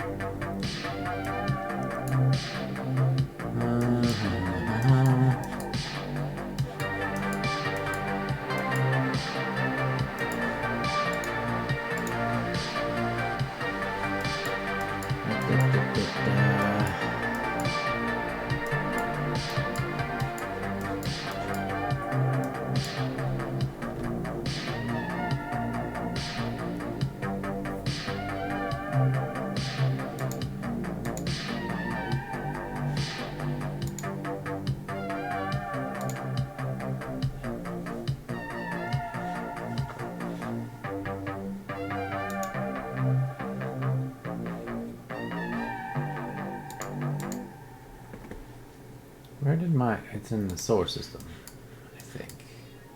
Yeah, right here. What if we did... Let's see, what's this? 500,000? Yeah, okay. That's fine. It's right here. So this thing scans information about a piece of the solar system, and it's like the information I need to basically render the stars. But it could be used for like scanning things in game too, like actual player scanning. You could have a player pick a spot that they can't see and reveal a few blocks around that what's there. But to tune down the size, I'll take this down a notch and maybe this down a notch.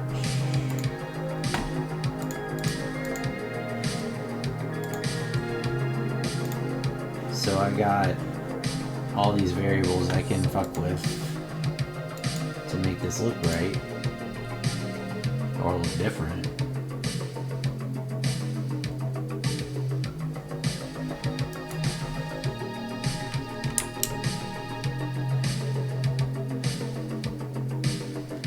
Still hitting the brightness limit here on some of them.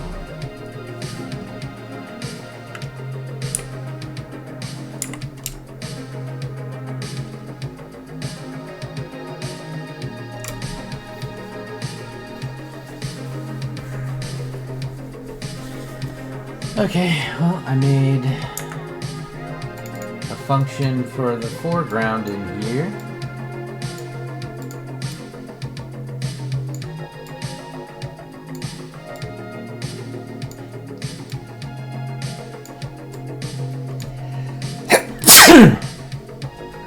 Now I need the background.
I mean, it's interesting, but it's not really super useful for me.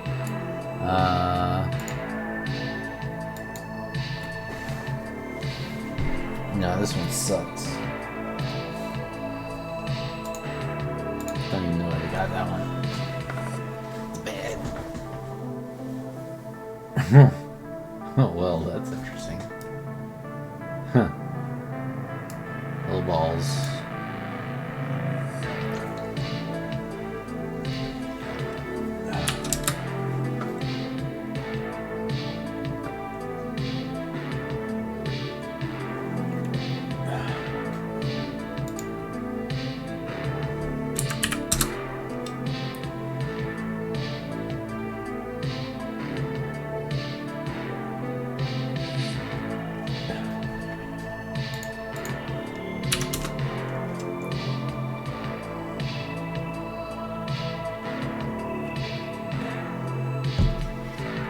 Okay, that's a little better.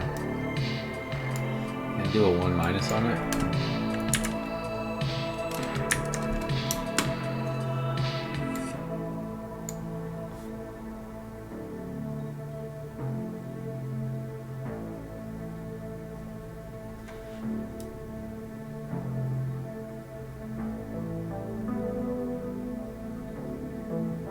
Hey, hey.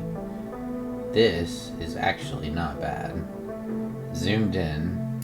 So the thing is, like, this is gonna come way down. Like, way down. It's gonna never be quite 0 because I want to get a tint in the solar system that's randomizable, but 0, 1, and 1. Something like that.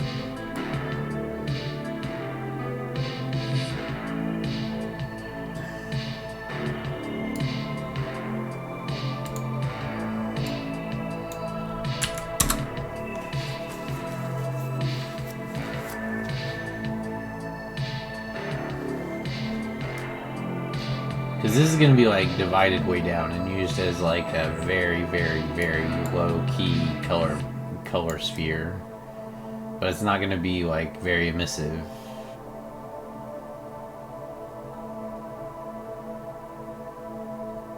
This still feels a little...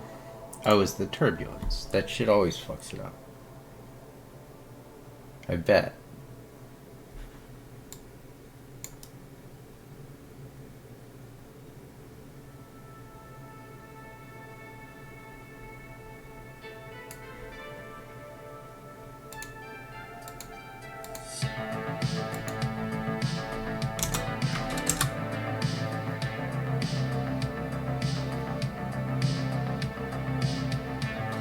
So, I wonder if -1, it always says 0 and 1. I guess they're expecting you to clamp it.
That's it.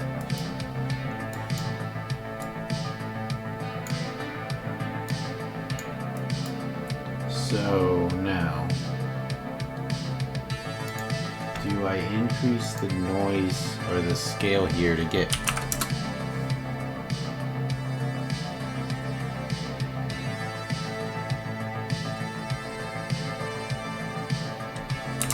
what's one look like?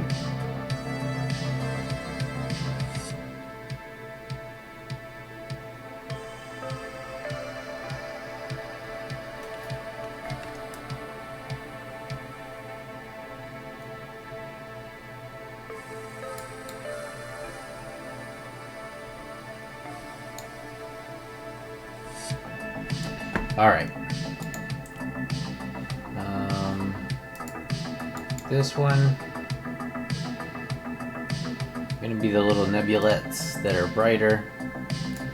This one gonna be real dim background colors.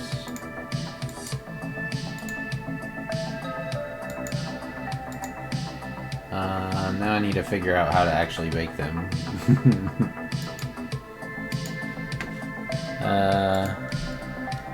Big noise texture.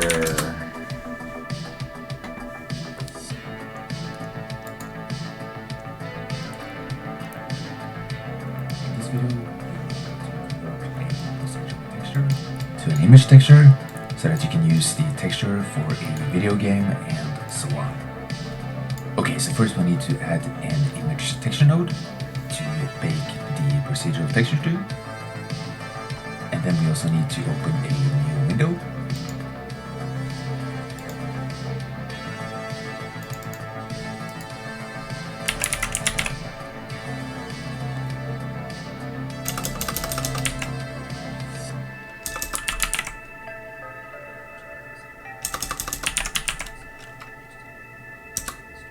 Do I just point this at the render target?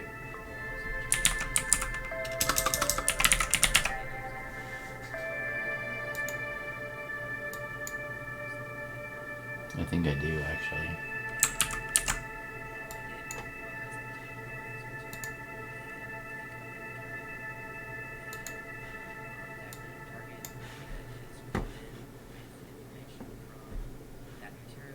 And I can create a static texture from that. And then if I right-click on that, create material, I can now use this as if it was a texture file and use it in my game. Alright, today I'm going to show you how to bake a material into a render target. This is useful if you have a very complicated material that you're trying to optimize for real-time performance, or if you have multiple textures. I'm going to show you how to take multiple grayscale images and make them into a single texture file by storing them in. So I basically want like probably 4 or 5 variations on these two textures. This noise texture was generated just by using the Vernoy noise node. You can copy that down if you like. And all I did was I took the noise material and I take a render target. And that render target, the data is filled in with information.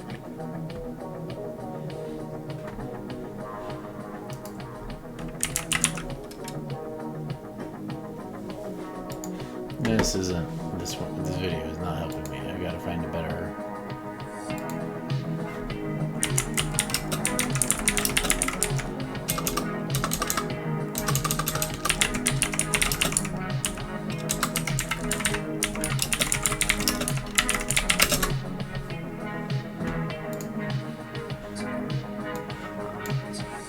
Take a real quick look at the plane preview. Plane mesh preview. That's pretty much what it's going to look like. Save. Texture. Come back in here. If we drop the material into the material slot here, we allow bake. As soon as we click allow bake, it ran the construction script. The construction script called. This is fucking UE4. God damn it.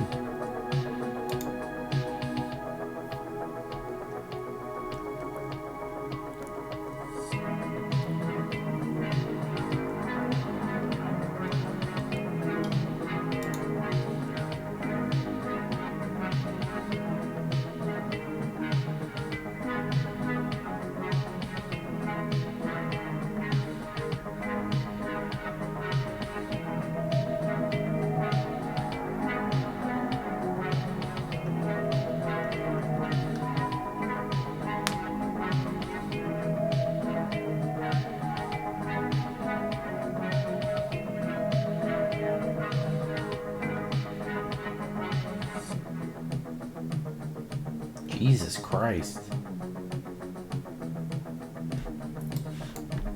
V5 noise. Bake. Go.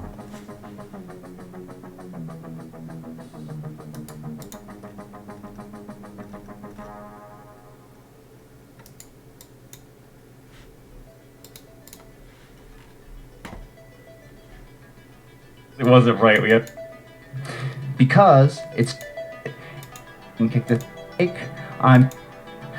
Basically, if you're using vertex colors for something, it's going to. And Sky use something similar to Perlin noise to generate an entire world. Perlin noise was so widely accepted that it's I been know how to used do that in now. special effects of every major motion picture. The since 3D its Perlin noise shit, I have. It's also been adopted I have some for clues. renderers of every major 3D package on the market. And in 1997, Ken Perlin received an Academy Bro, Award please. for this amazing contribution. I don't care. I just want to know how to bake it. What the results of the default. The settings pattern, and the more levels I give it, the more detail I end up with in the pattern. But also the more expensive. There's also this value compute. And I'm going to talk. Ugh, Lissai. He doesn't even talk about it.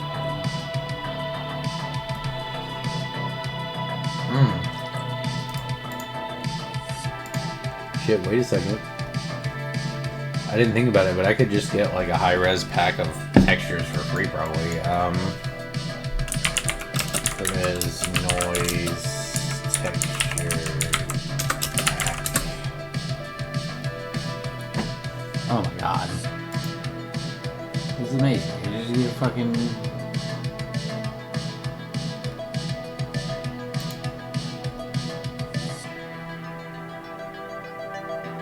This is in Unreal already, I think.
I really just want math. I don't want like I don't need I might incorporate some stuff like this eventually, but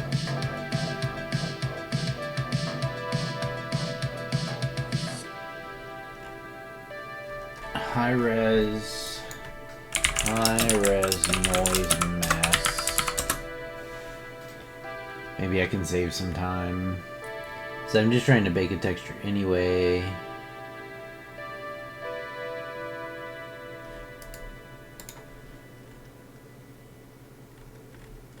What the fuck is this?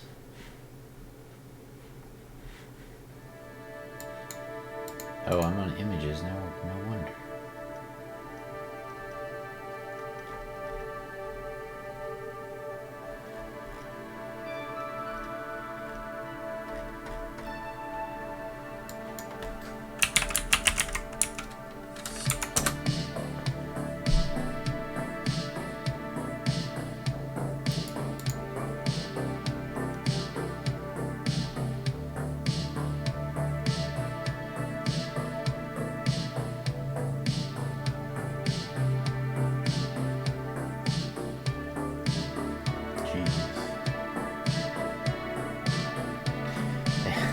It strikes me, oh man. I've been doing this the wrong way the whole time, for sure. Oh, fuck me. GIMP is better for this, for sure. GIMP does noise too, and I'm pretty sure it's better.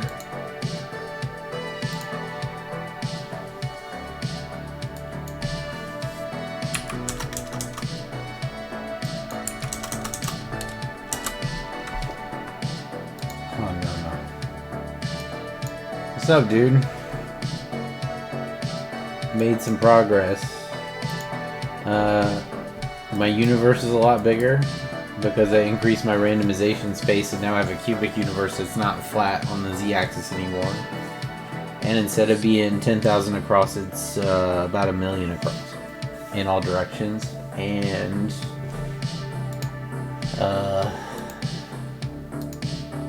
I fixed all my skybox generation, sort of. I'm working on a second, better nebula texture.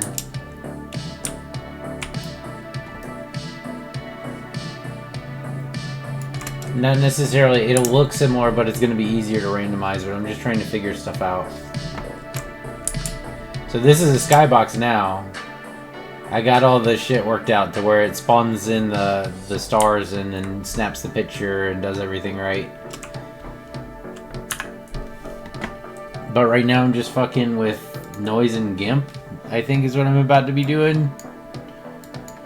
How big should this be? How about 4,000 by 4,000?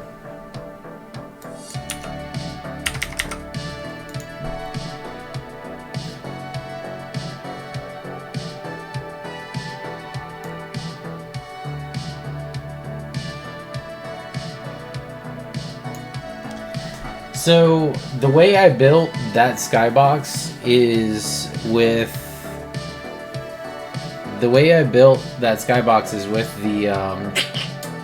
the fucking the noise that was just in the engine. But I can make some high-res noise textures myself in GIMP that would be better for it, and then start with like clean masks without having to like make the masks from the noise.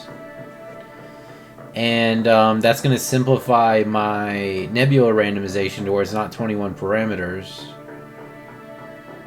which is just going to make it easier to plug into everything. It's a pain in the ass to deal with something with that many parameters.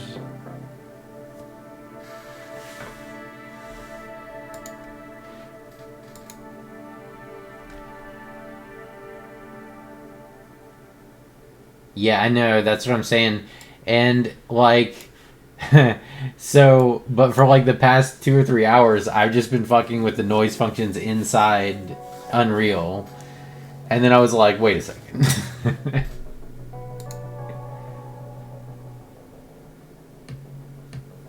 And I can combine them here and do stuff like that.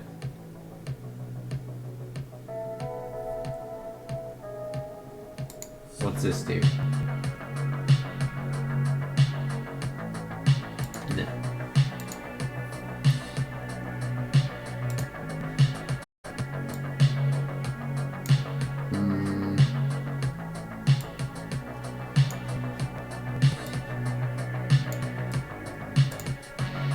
Because really, under render,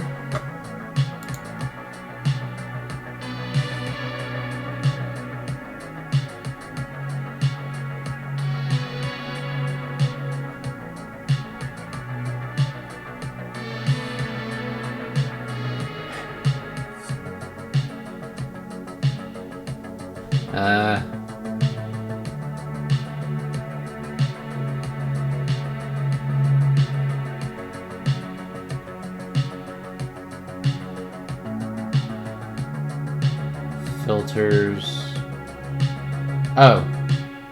And I got fractals too? Oh, fuck, dude. This is gonna be nuts.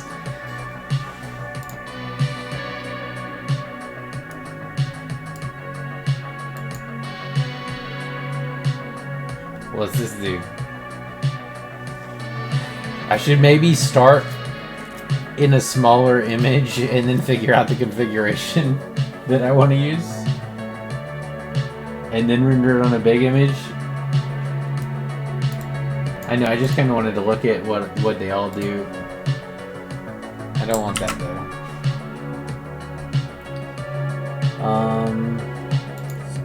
I can do this.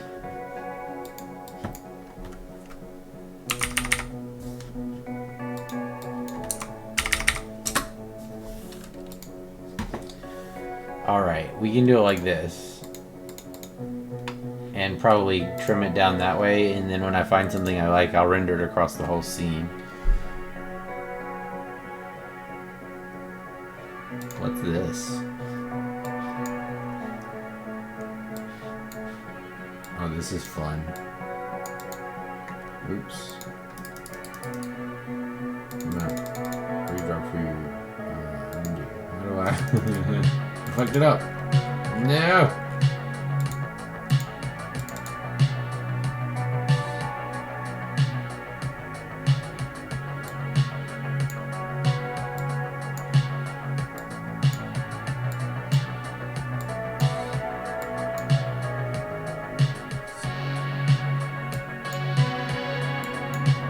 Okay, we're at the bottom of their cave. So they were out of, I guess they were past the minimum depth here, but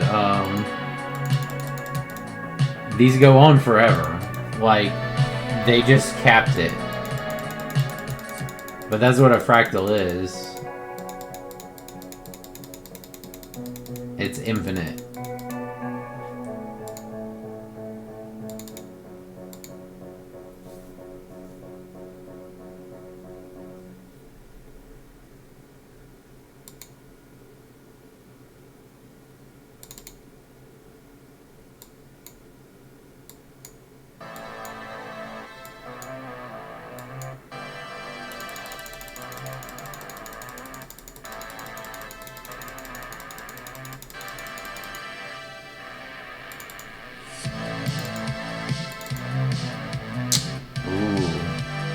This is a fun one.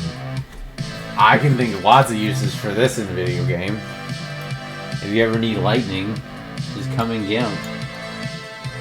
And you have fractal lightning, which is actually fucking sick.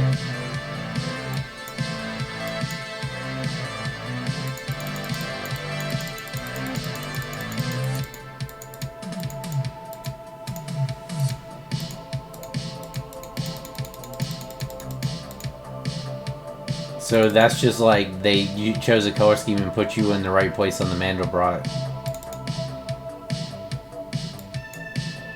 Dude, I can play with this just for hours.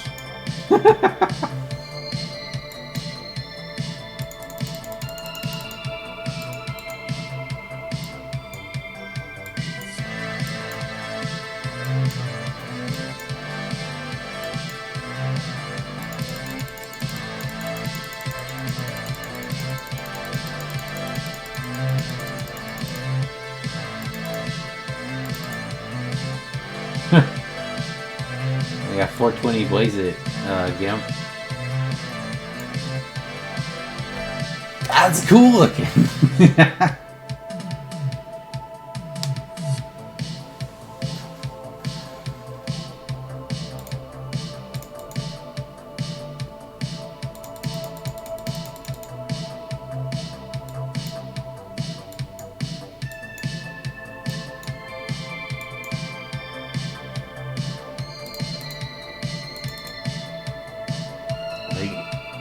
They got ice crystals.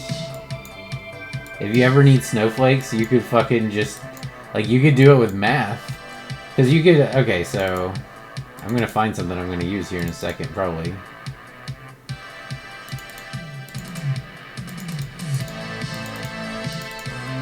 They have a shitload of stuff in here.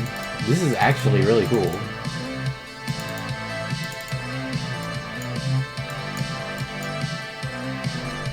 You can do whatever, so like if you can render these as a color, you can do whatever you want with it, because like they don't have to stay the colors they get rendered as. You can fuck with the colors to your desire, you know?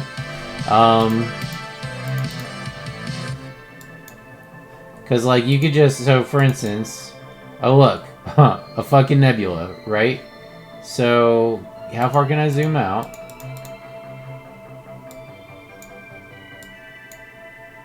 Okay. Zoom out a little bit. Zoom in. Something like undo. Nebula. Okay, let's just do it. Apply. Okay. Alright, so we got this, right? And this looks kind of shit, to be honest, but we can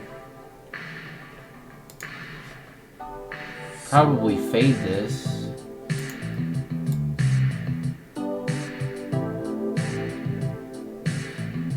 And then we can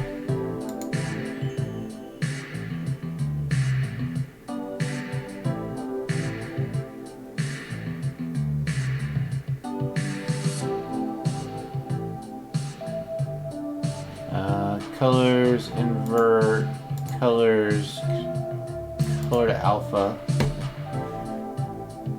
Okay.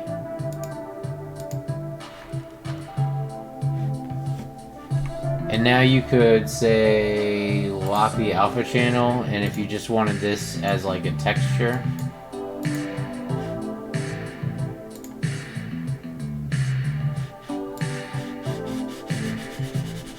as like a black and white.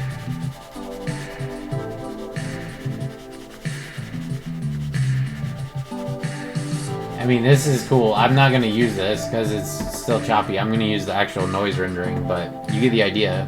Like, you can do, like, as long as you can get something that sort of looks like it, you could probably figure out how to fuck with the colors to make it work.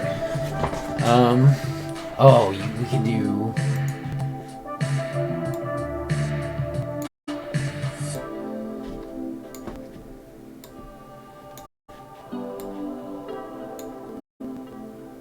Okay, it's not doing what I thought it was. I'm pretty sure I could do things like distort the field afterwards too, since I'm doing it in GIMP instead. Fractals.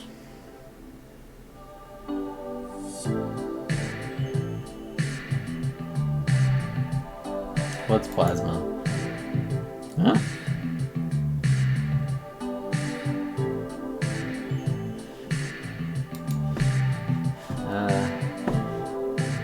Oh, turn this off.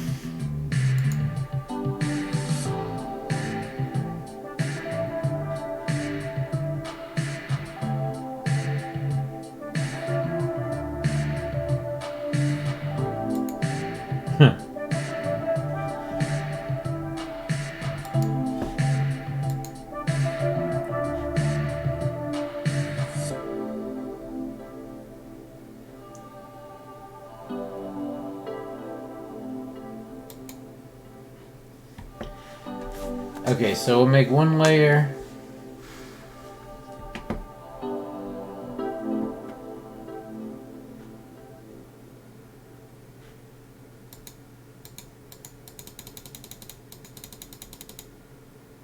It's faster too.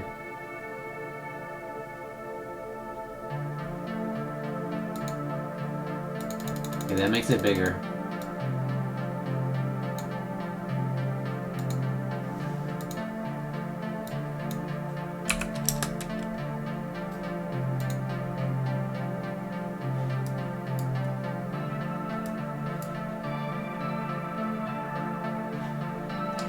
Yeah, see, like, I can get these nice and high res. This is gonna be sick.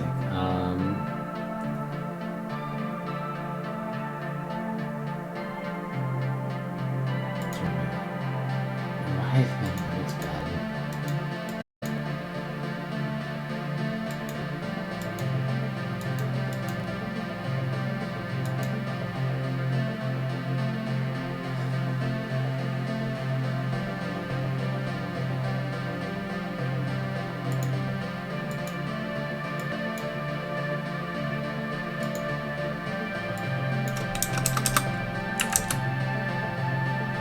Like this. This will be the background, or one of the background textures. So let's go. I mean, it's already named the background, so why not? Filter. Pizza noise. Oh, but that's okay. That's not. That's not how I thought it was gonna work. Yo, what up?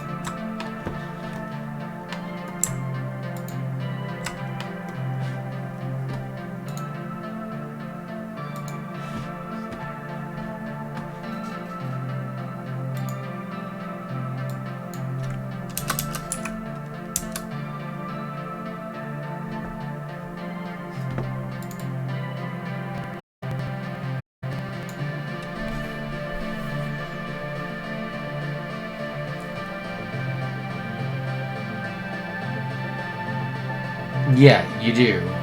That's basically how you do it. Is you. But to programmatically do it, I'm gonna do it in game. I'll do the subtractions in game. But you overlay two, and then you offset them by some random amount. So I mean, we can probably see it here. Detail 15. So let's render this. Clone it. Or actually, not even clone it. We can. I already got a perfect. Cancel. Redo. They have changed GIMP since I last used it, or since I used it a long time ago. I was pretty good at it, but it's like completely different now, so I don't know where anything is.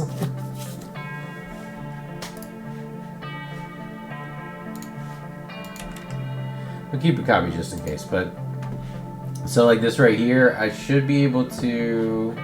Yeah, here you go.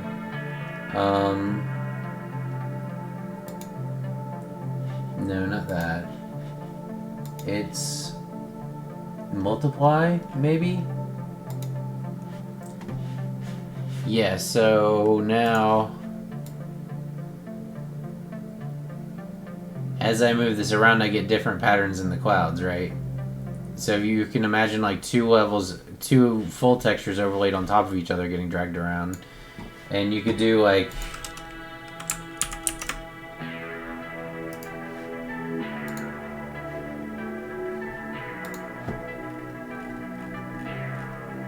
burn, maybe? Burn. Burn gets you. There we go. This gets you like your foreground nebulas. Oh man, this is gonna be sick.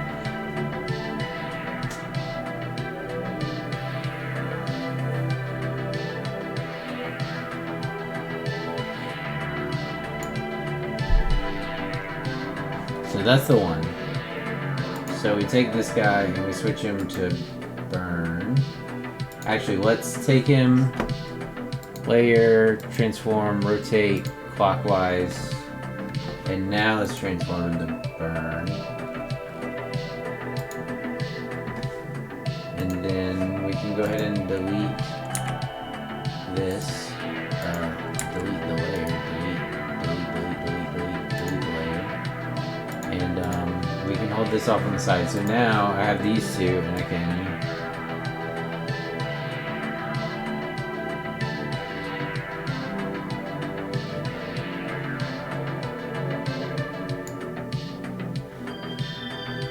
But we'll be doing that in the game, not here. I don't know what their math operation for burn is, but I can figure out. I can figure this out. So.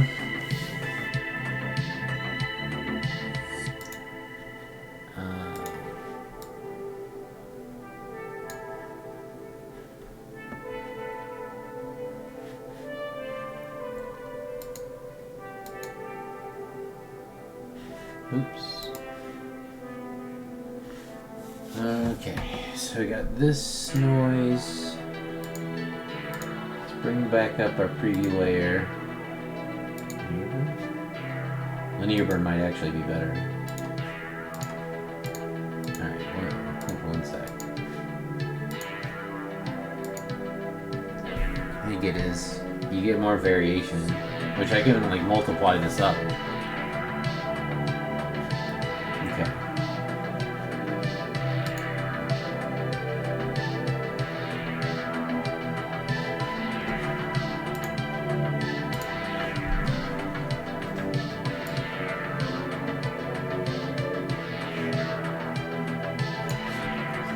I'll wait till I know what I'm going to call him. So you're back on, we go back to normal, and we do our demos here.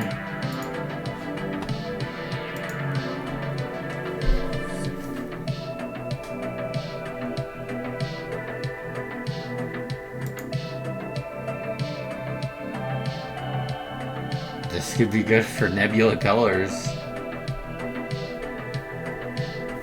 And instead of having like it, oh my god, yes, I can I can know, because I'm going to only sample a small piece of these.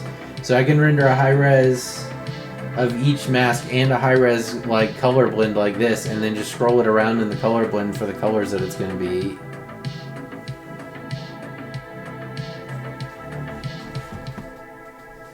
Okay, so I'm going to want a new layer.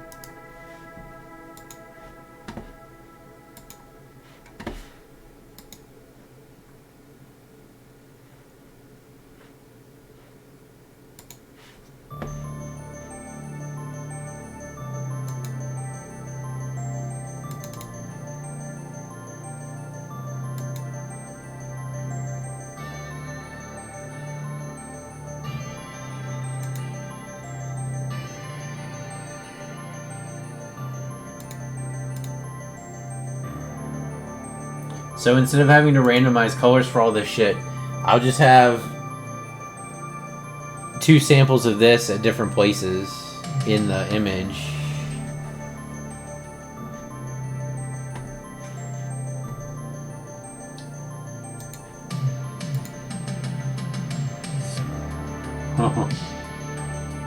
I wish I could fucking access this from like the game to randomize this seed value, but I guess I can make several different layers of it.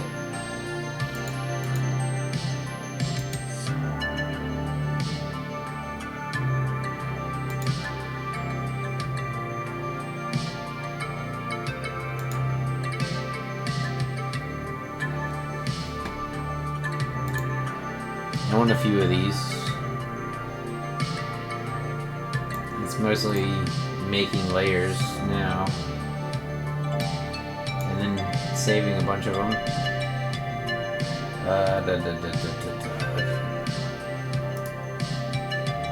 Layer. Okay. Filters. Render. What's this? Plasma. Definitely want this one.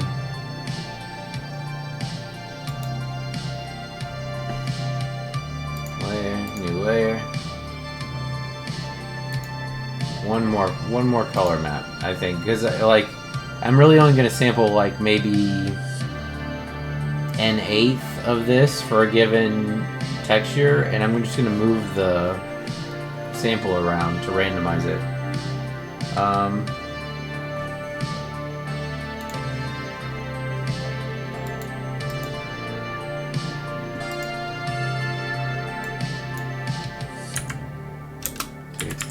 Dudes.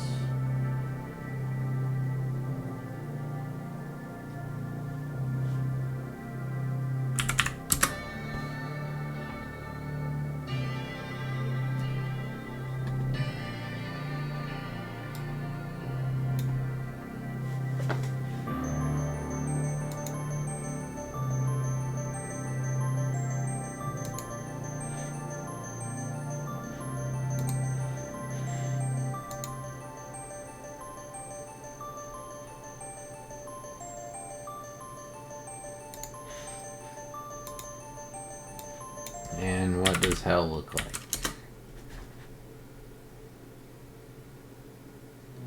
Not actually a very good one. I'd like kind of a blue one, maybe? It kind of sucks that... Oh, look at that. Okay. I was about to say, it kind of sucks that you can't...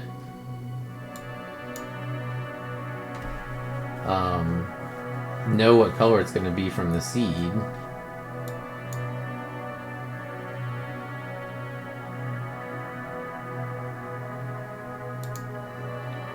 Quite that much.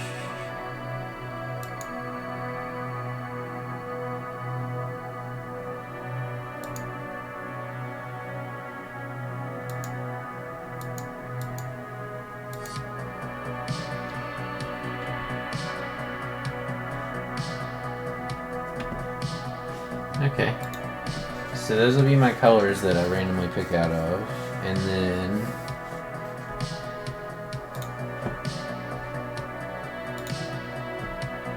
back to my little preview window. So I I need my foreground nebula mask. So, but that's when this comes in handy. I think I can actually just make those with what I already got.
Nice, dude. Yeah, it's cool when you make progress. I'm almost like, not gonna lie, I'm almost into this more for the math than I am for the actual like making a game. Like I don't really care if I make a game or not. It's just these are fun concepts for me.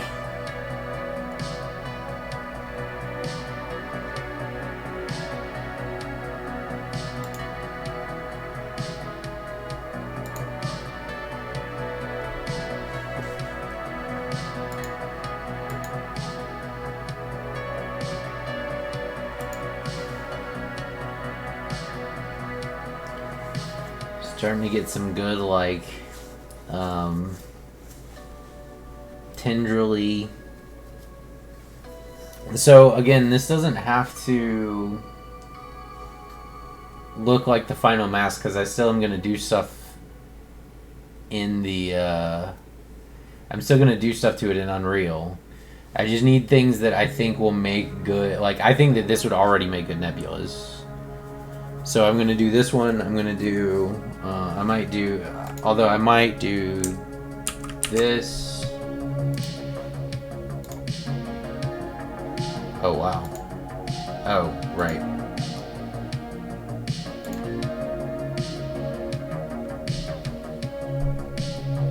Now you're starting to get more into, like, lightning.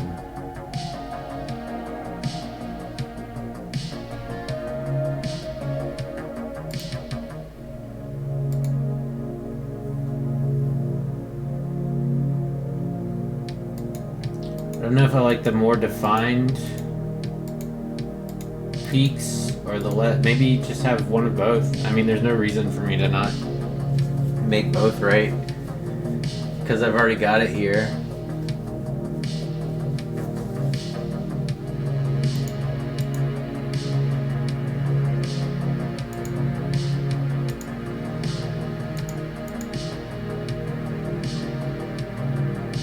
So I'm gonna do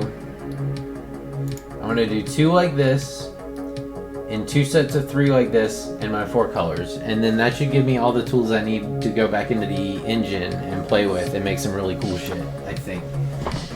So I need to...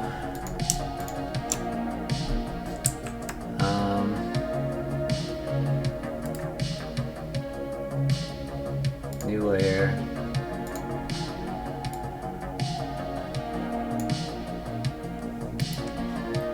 Yeah, I like... This is more like me being like really impressed with the idea of like taking a single number and expanding it out into like deterministic random numbers to control like a huge number of things, and then just being able to like look at it after you're done with it, than it was by my desire to create like a game that would be fun that people will play. I don't care if anybody ever plays this. I mean, I'll probably try to do something with it eventually if I ever finish it. But I just use it as like a little universe tinker thing. Like I can make a universe and then fuck with it, and it's fun for me.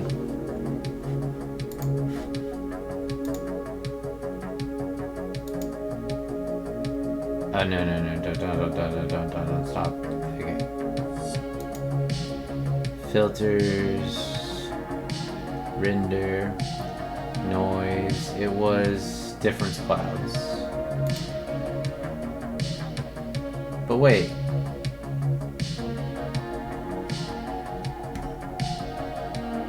What?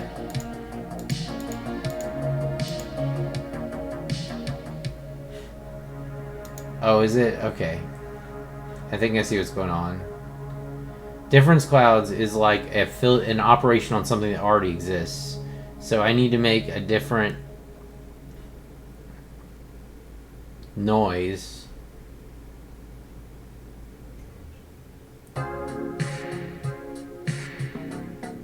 We'll use Perlin this time. Oh my god. Maybe not.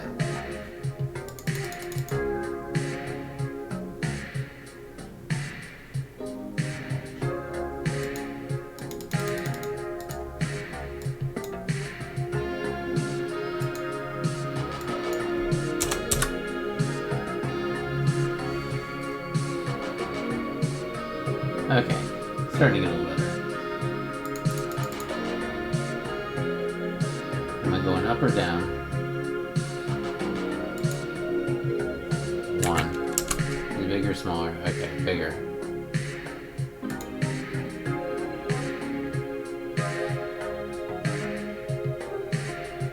Oh, that's like... Okay, it's giving it like a bump map when I do that. If I max out the iterations...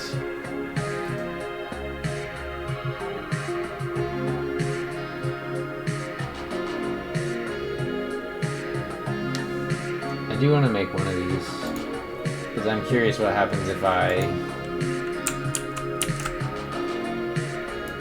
make a second one, set it to linear burn, and then move it around.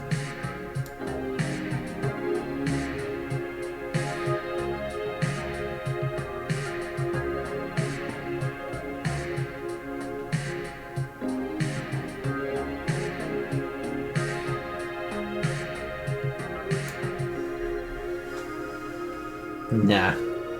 Not as good as the other ones I already got. Rejected.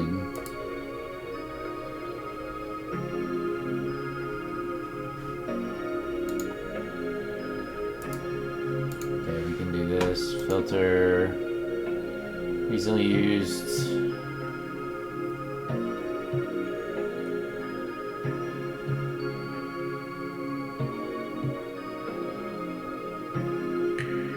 Solid noise.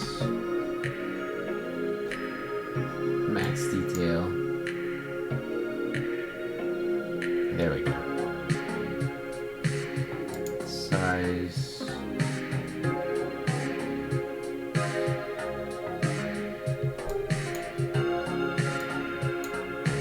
Maybe a tighter. See, this is cool because it's actually rendering it with math, so it's not like you can really fuck with this. Let's see. There we go. Do this. Duplicate. Layer. Transform. Rotate. Counterclockwise this time. What's this all do? Erase? Ah, that's neat. If you wanted to actually just make it transparent, but I don't need to make it transparent. I'm going to handle that in the game. I really just need the mask. Dutch. It will make everything brighter. Screen.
actually like this one better than this one.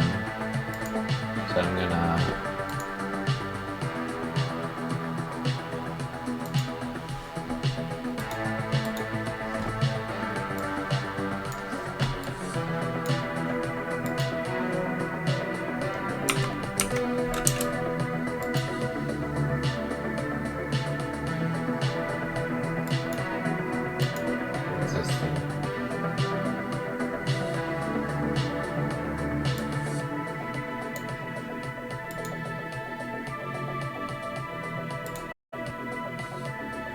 Let's just see it.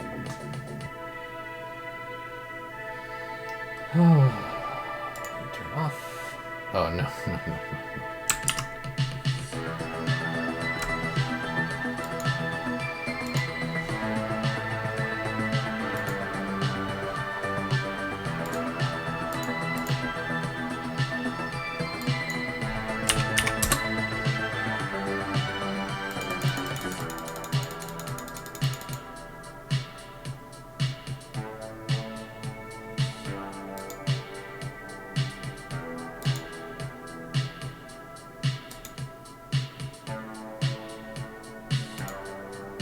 No, fuck that. Doesn't need to be tileable.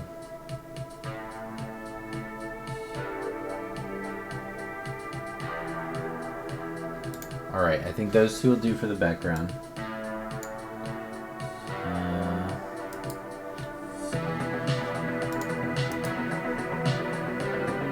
Fuck it, I don't need to read any of this shit. I'm gonna actually save this as a GIMP project. Space noise, which I normally don't do, because normally when I do GIMP projects I just fucking do whatever I need and then close it down.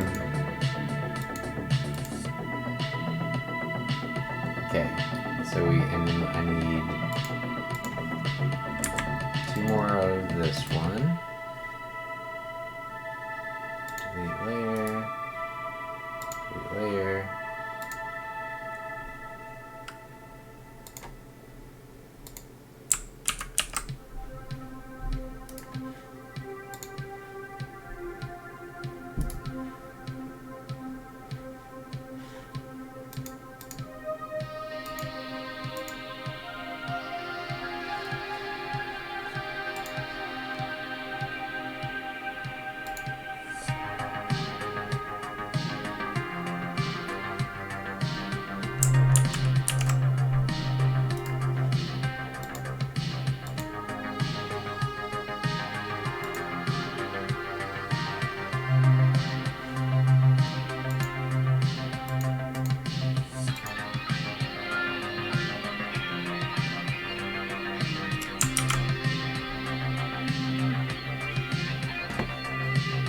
So we got this,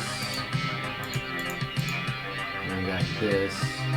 There's Nebula textures we can use, so we can export every single one of them. Alright, so now it's just basically time to mass export a bunch of textures. Is there a way to file, save? I wish that I could export all of them simultaneously, like each layer individually. But I don't think I can actually do that. It's just a one at a time deal.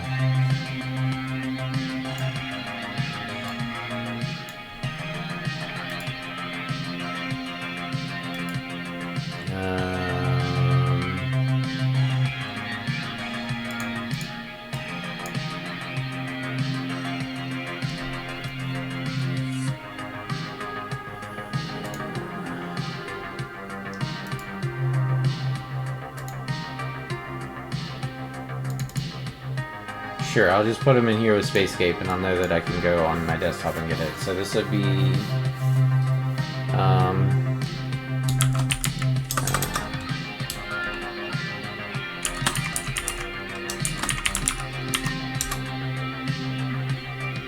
high quality, please.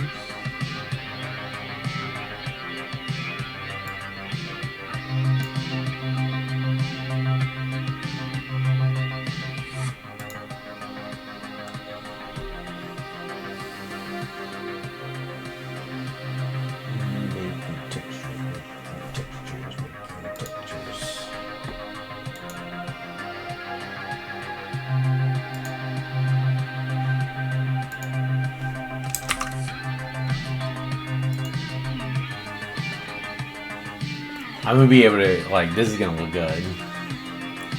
This is gonna look fucking good, I think. The color maps with the noise, rather than just a simple blend between colors, like, I think it's gonna look good.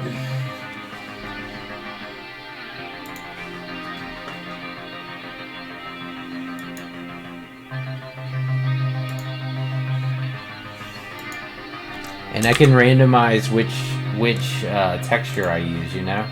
So like if I have 4 different color maps, one of the things I can randomize is which color map I'm going to use for the for the nebula.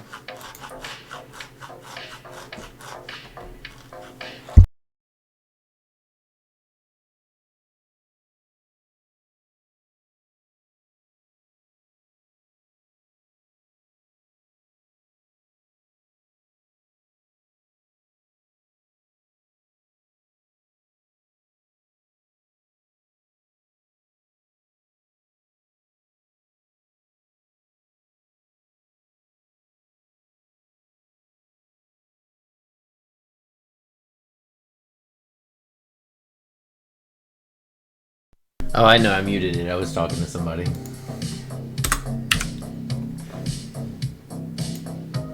Nah, I muted it for a second. I'm actually going to mute it again for a second.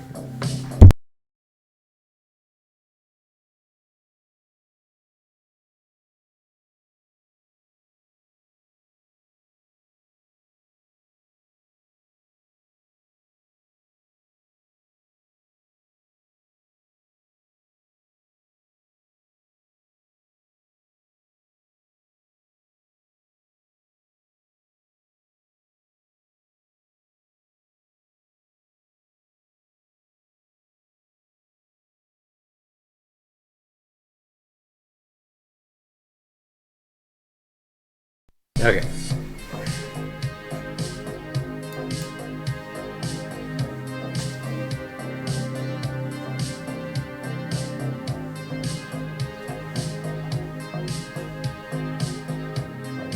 I wonder if the compression will be able to do more with this since it doesn't have colors. We'll be able to see the file size difference.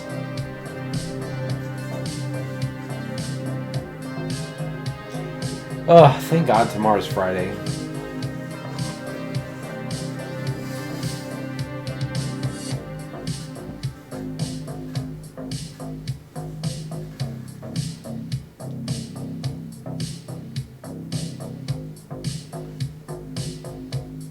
Yeah. Actually bigger than 4K. 4K, true 4K, 4K by 4K. None of this 30 whatever, 3000 whatever bullshit.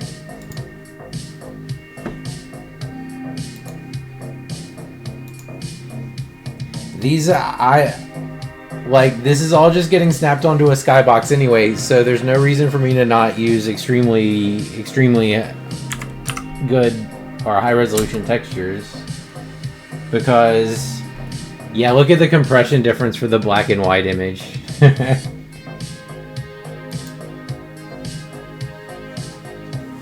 Because I spawn it in load and then I'm going to hide all that shit. And it's going to be blown up really fucking huge. But like once I snap the cube map, I can destroy all this shit with these heavy duty textures on it. So it doesn't matter that much. This is gonna look a lot better than what I had before, I think, because I have like actual good textures to work with here.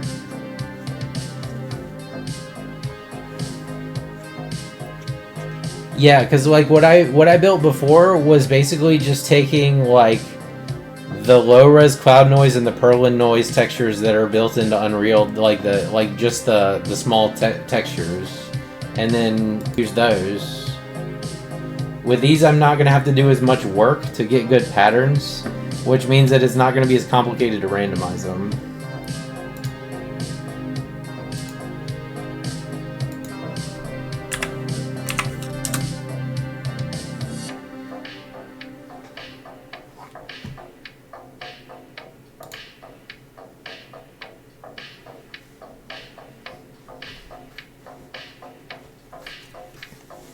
But this is something that I think it's worth spending a little bit of time on because it's basically like the backdrop of everything that happens in the game.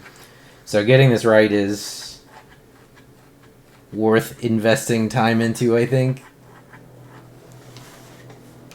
After this, I kind of shelved the planets for the moment because like the planets can get added in after all the framework works for, like, if I've got a star and a skybox, I have a system. I just can add the planets later.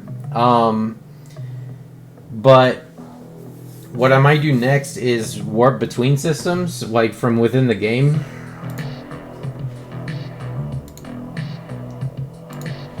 And once I do that, I'd start it just with like whatever the loading transition I'm gonna have to figure out. And once I get that working, I'm gonna maybe work on the little mini game. Wait, I didn't. 1, 2, 3. Okay, good. Making sure I didn't overwrite anything.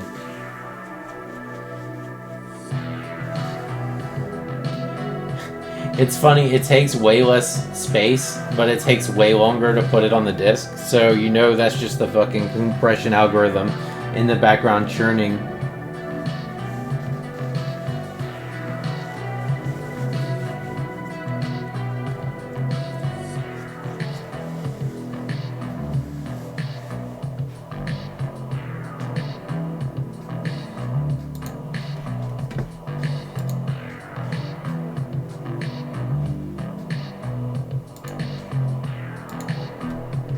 And then I'm going to have this nice texture pack. I can just stick it right in my Nebula or in my star map generator folder. I'm not going to have to fuck with the UE5 textures anymore. But I watched some tutorials today on the 3D noise, and I think I understand how they do it. Like where with like the volumetric nebulas and stuff. You can do the same thing here that I'm doing, but in 3-dimensional space, and then you can mask that, and then you can use that as the if you make a so you could use that 3D texture as a mask inside a volumetric space that renders like fog, for instance, and instead of rendering just like a flat fog, it would render a fog that matches like the 3D texture volume. And you can do all kinds of shit like that, but it's going to be more complicated than just going into GIMP and rendering some shit.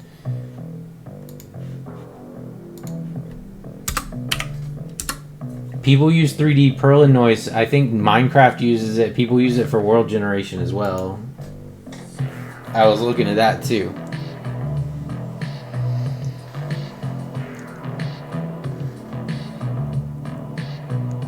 It's so...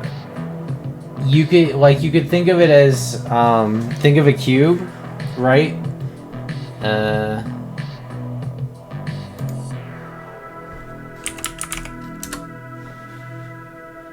Think of a cube.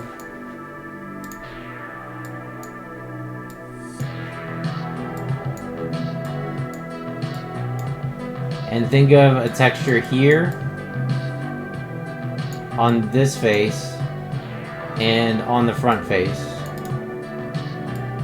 Oops, oops, oops, oops, oops. So think of a texture here and here, right?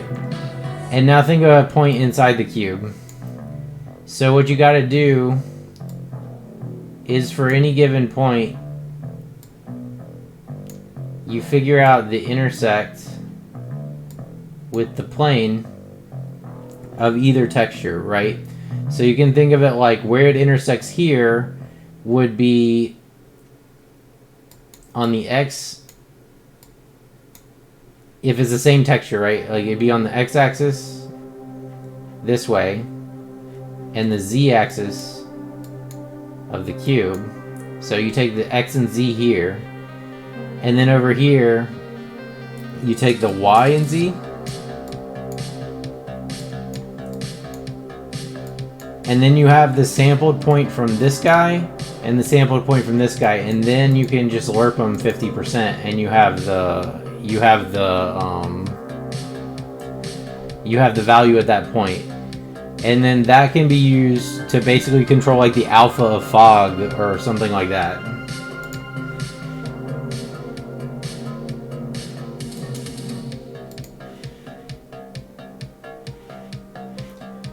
One, two, three, four, five.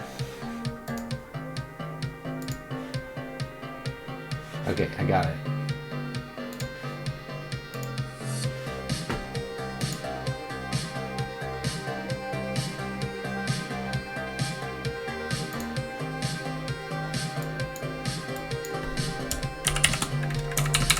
I'm gonna do a couple things with this actually. I'm gonna do these two textures and then I'm gonna like heavily blur them and use those two because that shit can be useful.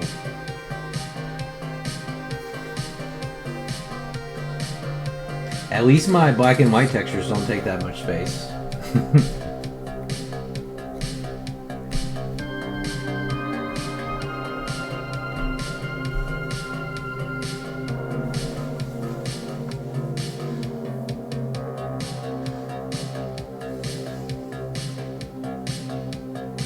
I should have used GIMP from the get-go and I'd be fucking done with it already, like the material.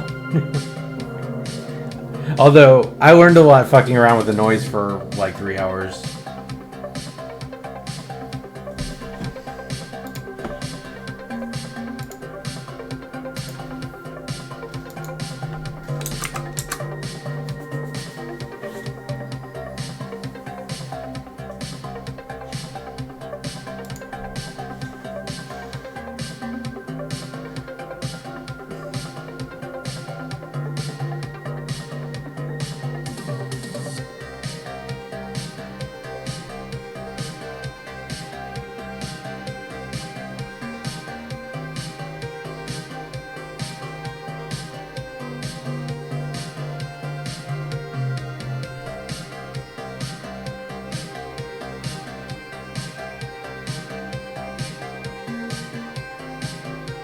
Like a lot of these textures, I probably won't have to do anything more than just like powering them or multiplying them to control what I used to have to use a lot of different parameters for because they're like fine-tuned already. Filter, blur, Gaussian blur. It's gonna take a million years to blur this. It might just crash. Or not.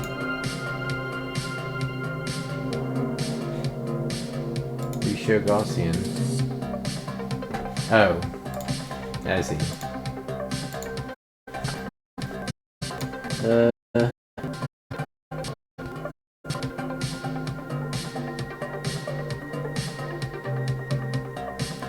Not quite that far.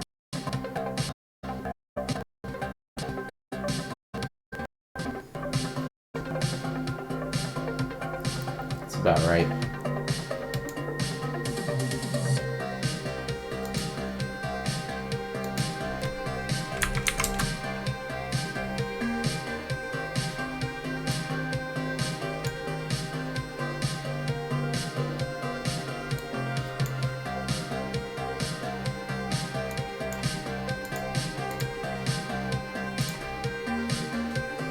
Almost done. One more Gaussian blur and one more export, and then I can go pack them up and put them in Unreal to fuck with them. Although I'm probably gonna go to bed pretty soon. I'll probably get all my textures squared away and then end it, and then tomorrow I'm gonna put all this together into a Nebula Generator. You're done. You filter, repeat Gaussian blur. Tomorrow's Friday too. I'll probably be able to slack off and do this some during the day.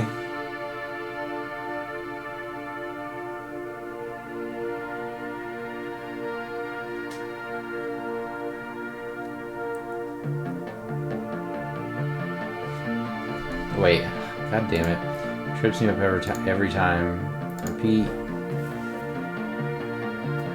Yes, yes, blur it. Okay. Finally.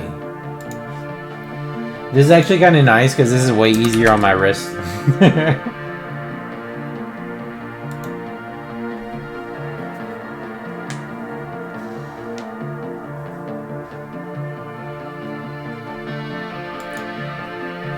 I bet you can do like 1- on the color noise and get the inverse too, so you got other things.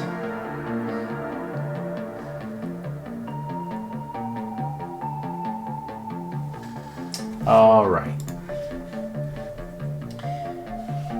Now, here, documents.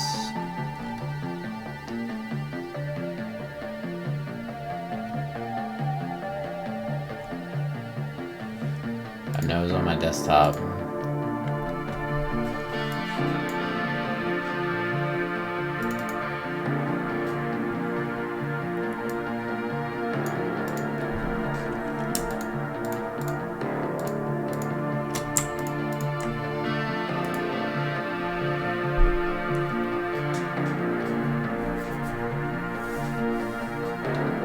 Oh, it doesn't like me trying to clipboard all this shit.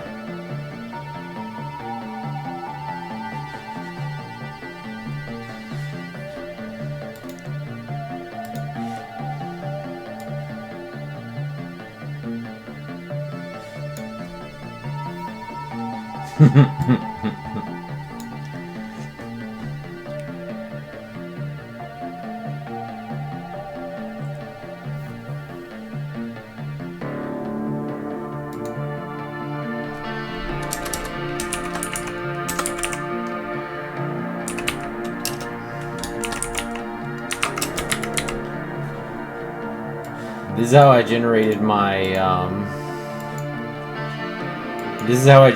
my randomization from 1,000,000 coordinates instead of like 5,000, well, 10,000 wide. Instead of 40 by 10,000 by 10,000, it's now 1,000,000 by 1,000,000 by 1,000,000. This is how I make the seed.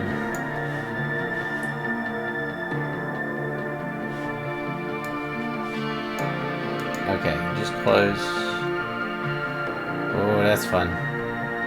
We lost Explorer. It's alright, it rebooted.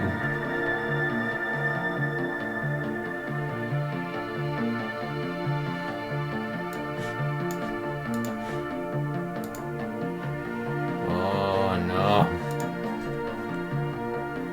Come on. Come on, you can do it.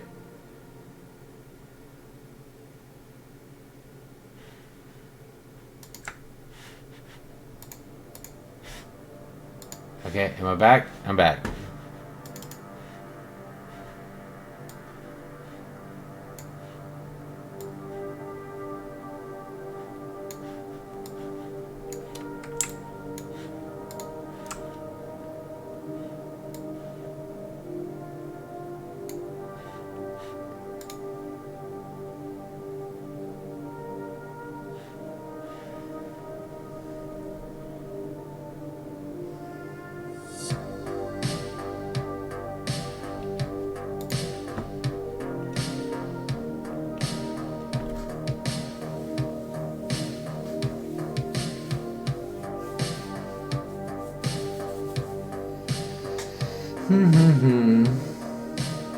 Import everything all at once.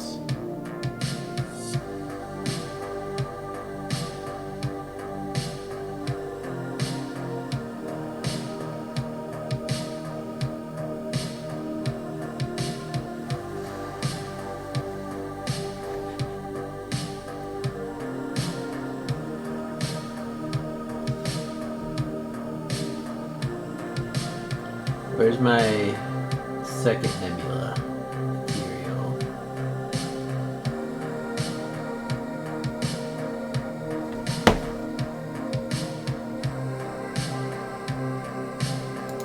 Okay, I don't need these guys.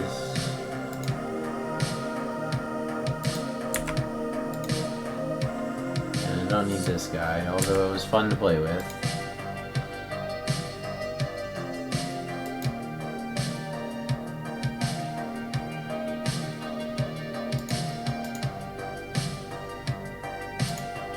Ah, here it is. So, I actually don't need these guys anymore. And I got multiple.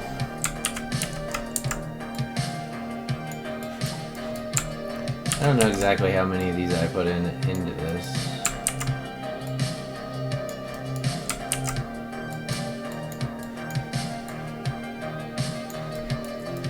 But I know it was a lot.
This is gonna be a lot of fun to play with tomorrow.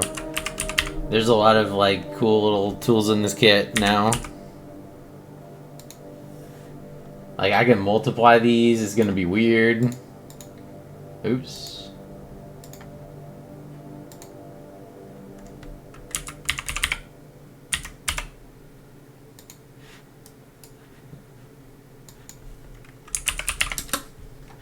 What's this look like?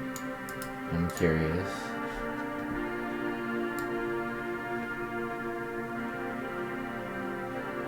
Pretty bad seams. Oh, it needs a texture coordinate maybe?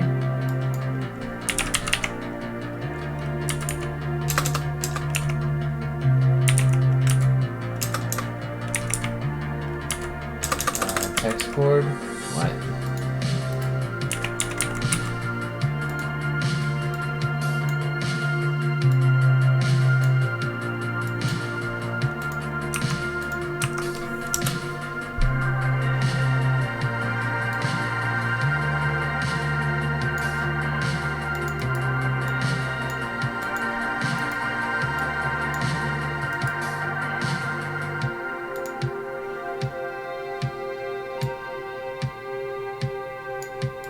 I will have to figure out how to do this, how to make this tile right. Maybe I fucked up by not checking enable tiling on every single one. I thought it would look okay. That's a lot of texture reprocessing. I mean, I can make it again without a problem. It's just gonna take some time. Can I do anything here? What about 0.5? 0.5.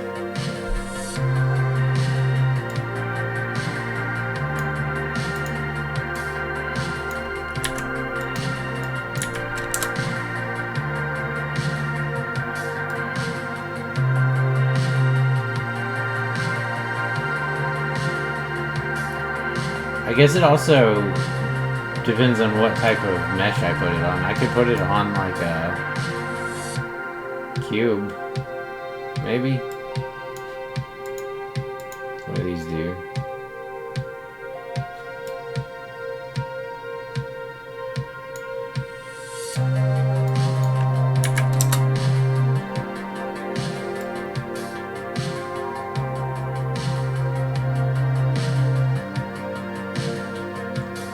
You know, I could also use it to render 2 half shells, maybe?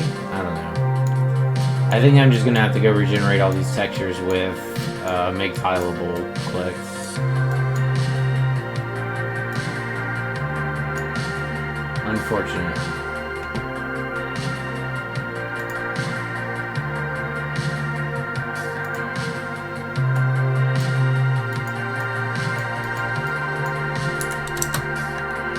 What's this thing?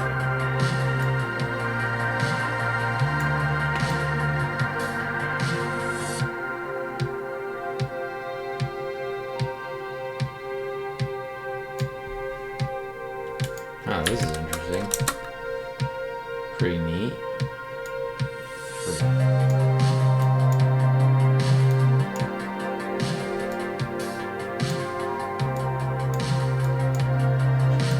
It's actually probably fine because the way I'm going to use it, but it does frustrate me. I mean, like, worst case scenario, I could have just rendered a corner and then rotated it, mirrored it. But I do think that I'm going to have to probably remake all these textures. Yeah.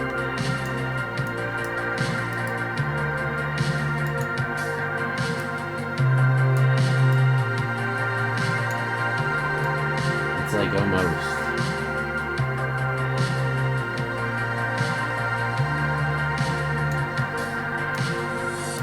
Yeah. I'm gonna have to remake them, I think. I mean, it's not gonna be hard because I have the GIMP over here. Yeah, I have it all, but like I have to find similar settings to these and render them with tiling checked, I think. Yeah, I didn't check it. I wasn't thinking about it.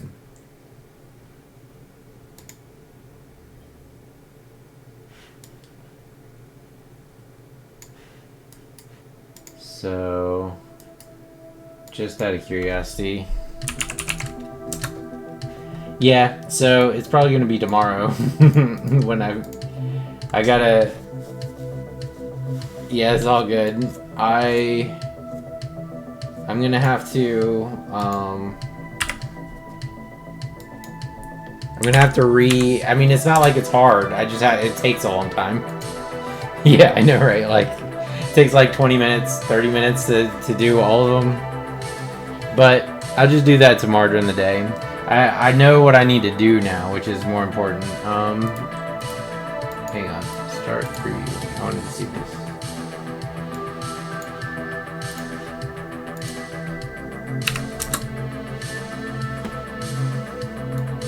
Yeah, look at that. Like, it already looks pretty fucking good.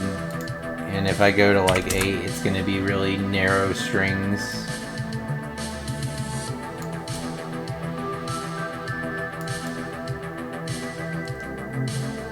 This is gonna, dude, this is gonna look so fucking sick. I could do like, just to give an example, before I get off.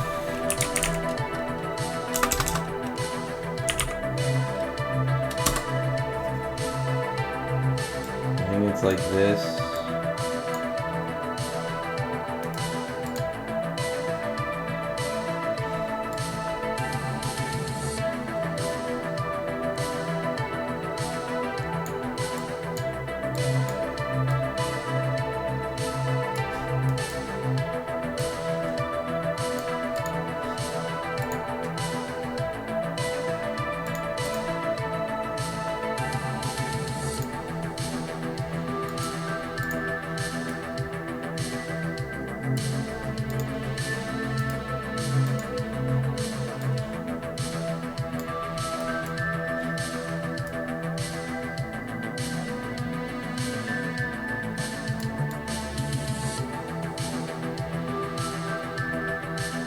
Yeah, dude, that's gonna look fucking sick. I just gotta get, I just gotta re-render the textures with tileable enabled. Okay. Well, that's my goal for tomorrow. Tomorrow, depending on my workload with my actual job, I might be able to just like finish the Nebula Generator. I mean, look how cool that looks. Come on.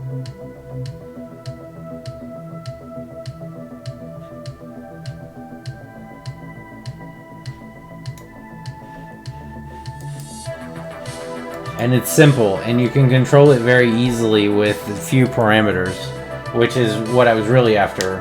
I'm be able to make this whole thing work with like maybe 6 parameters, something like that.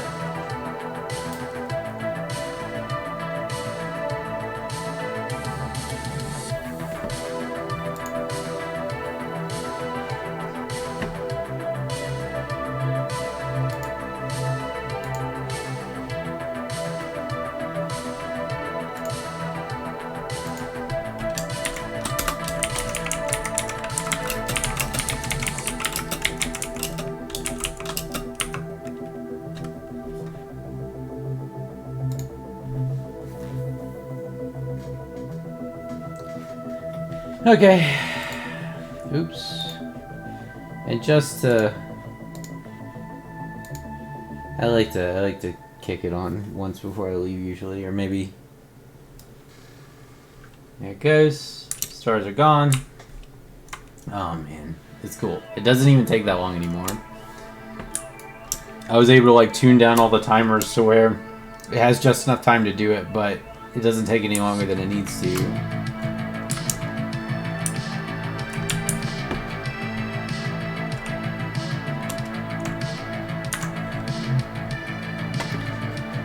Alright, that's it for me for tonight.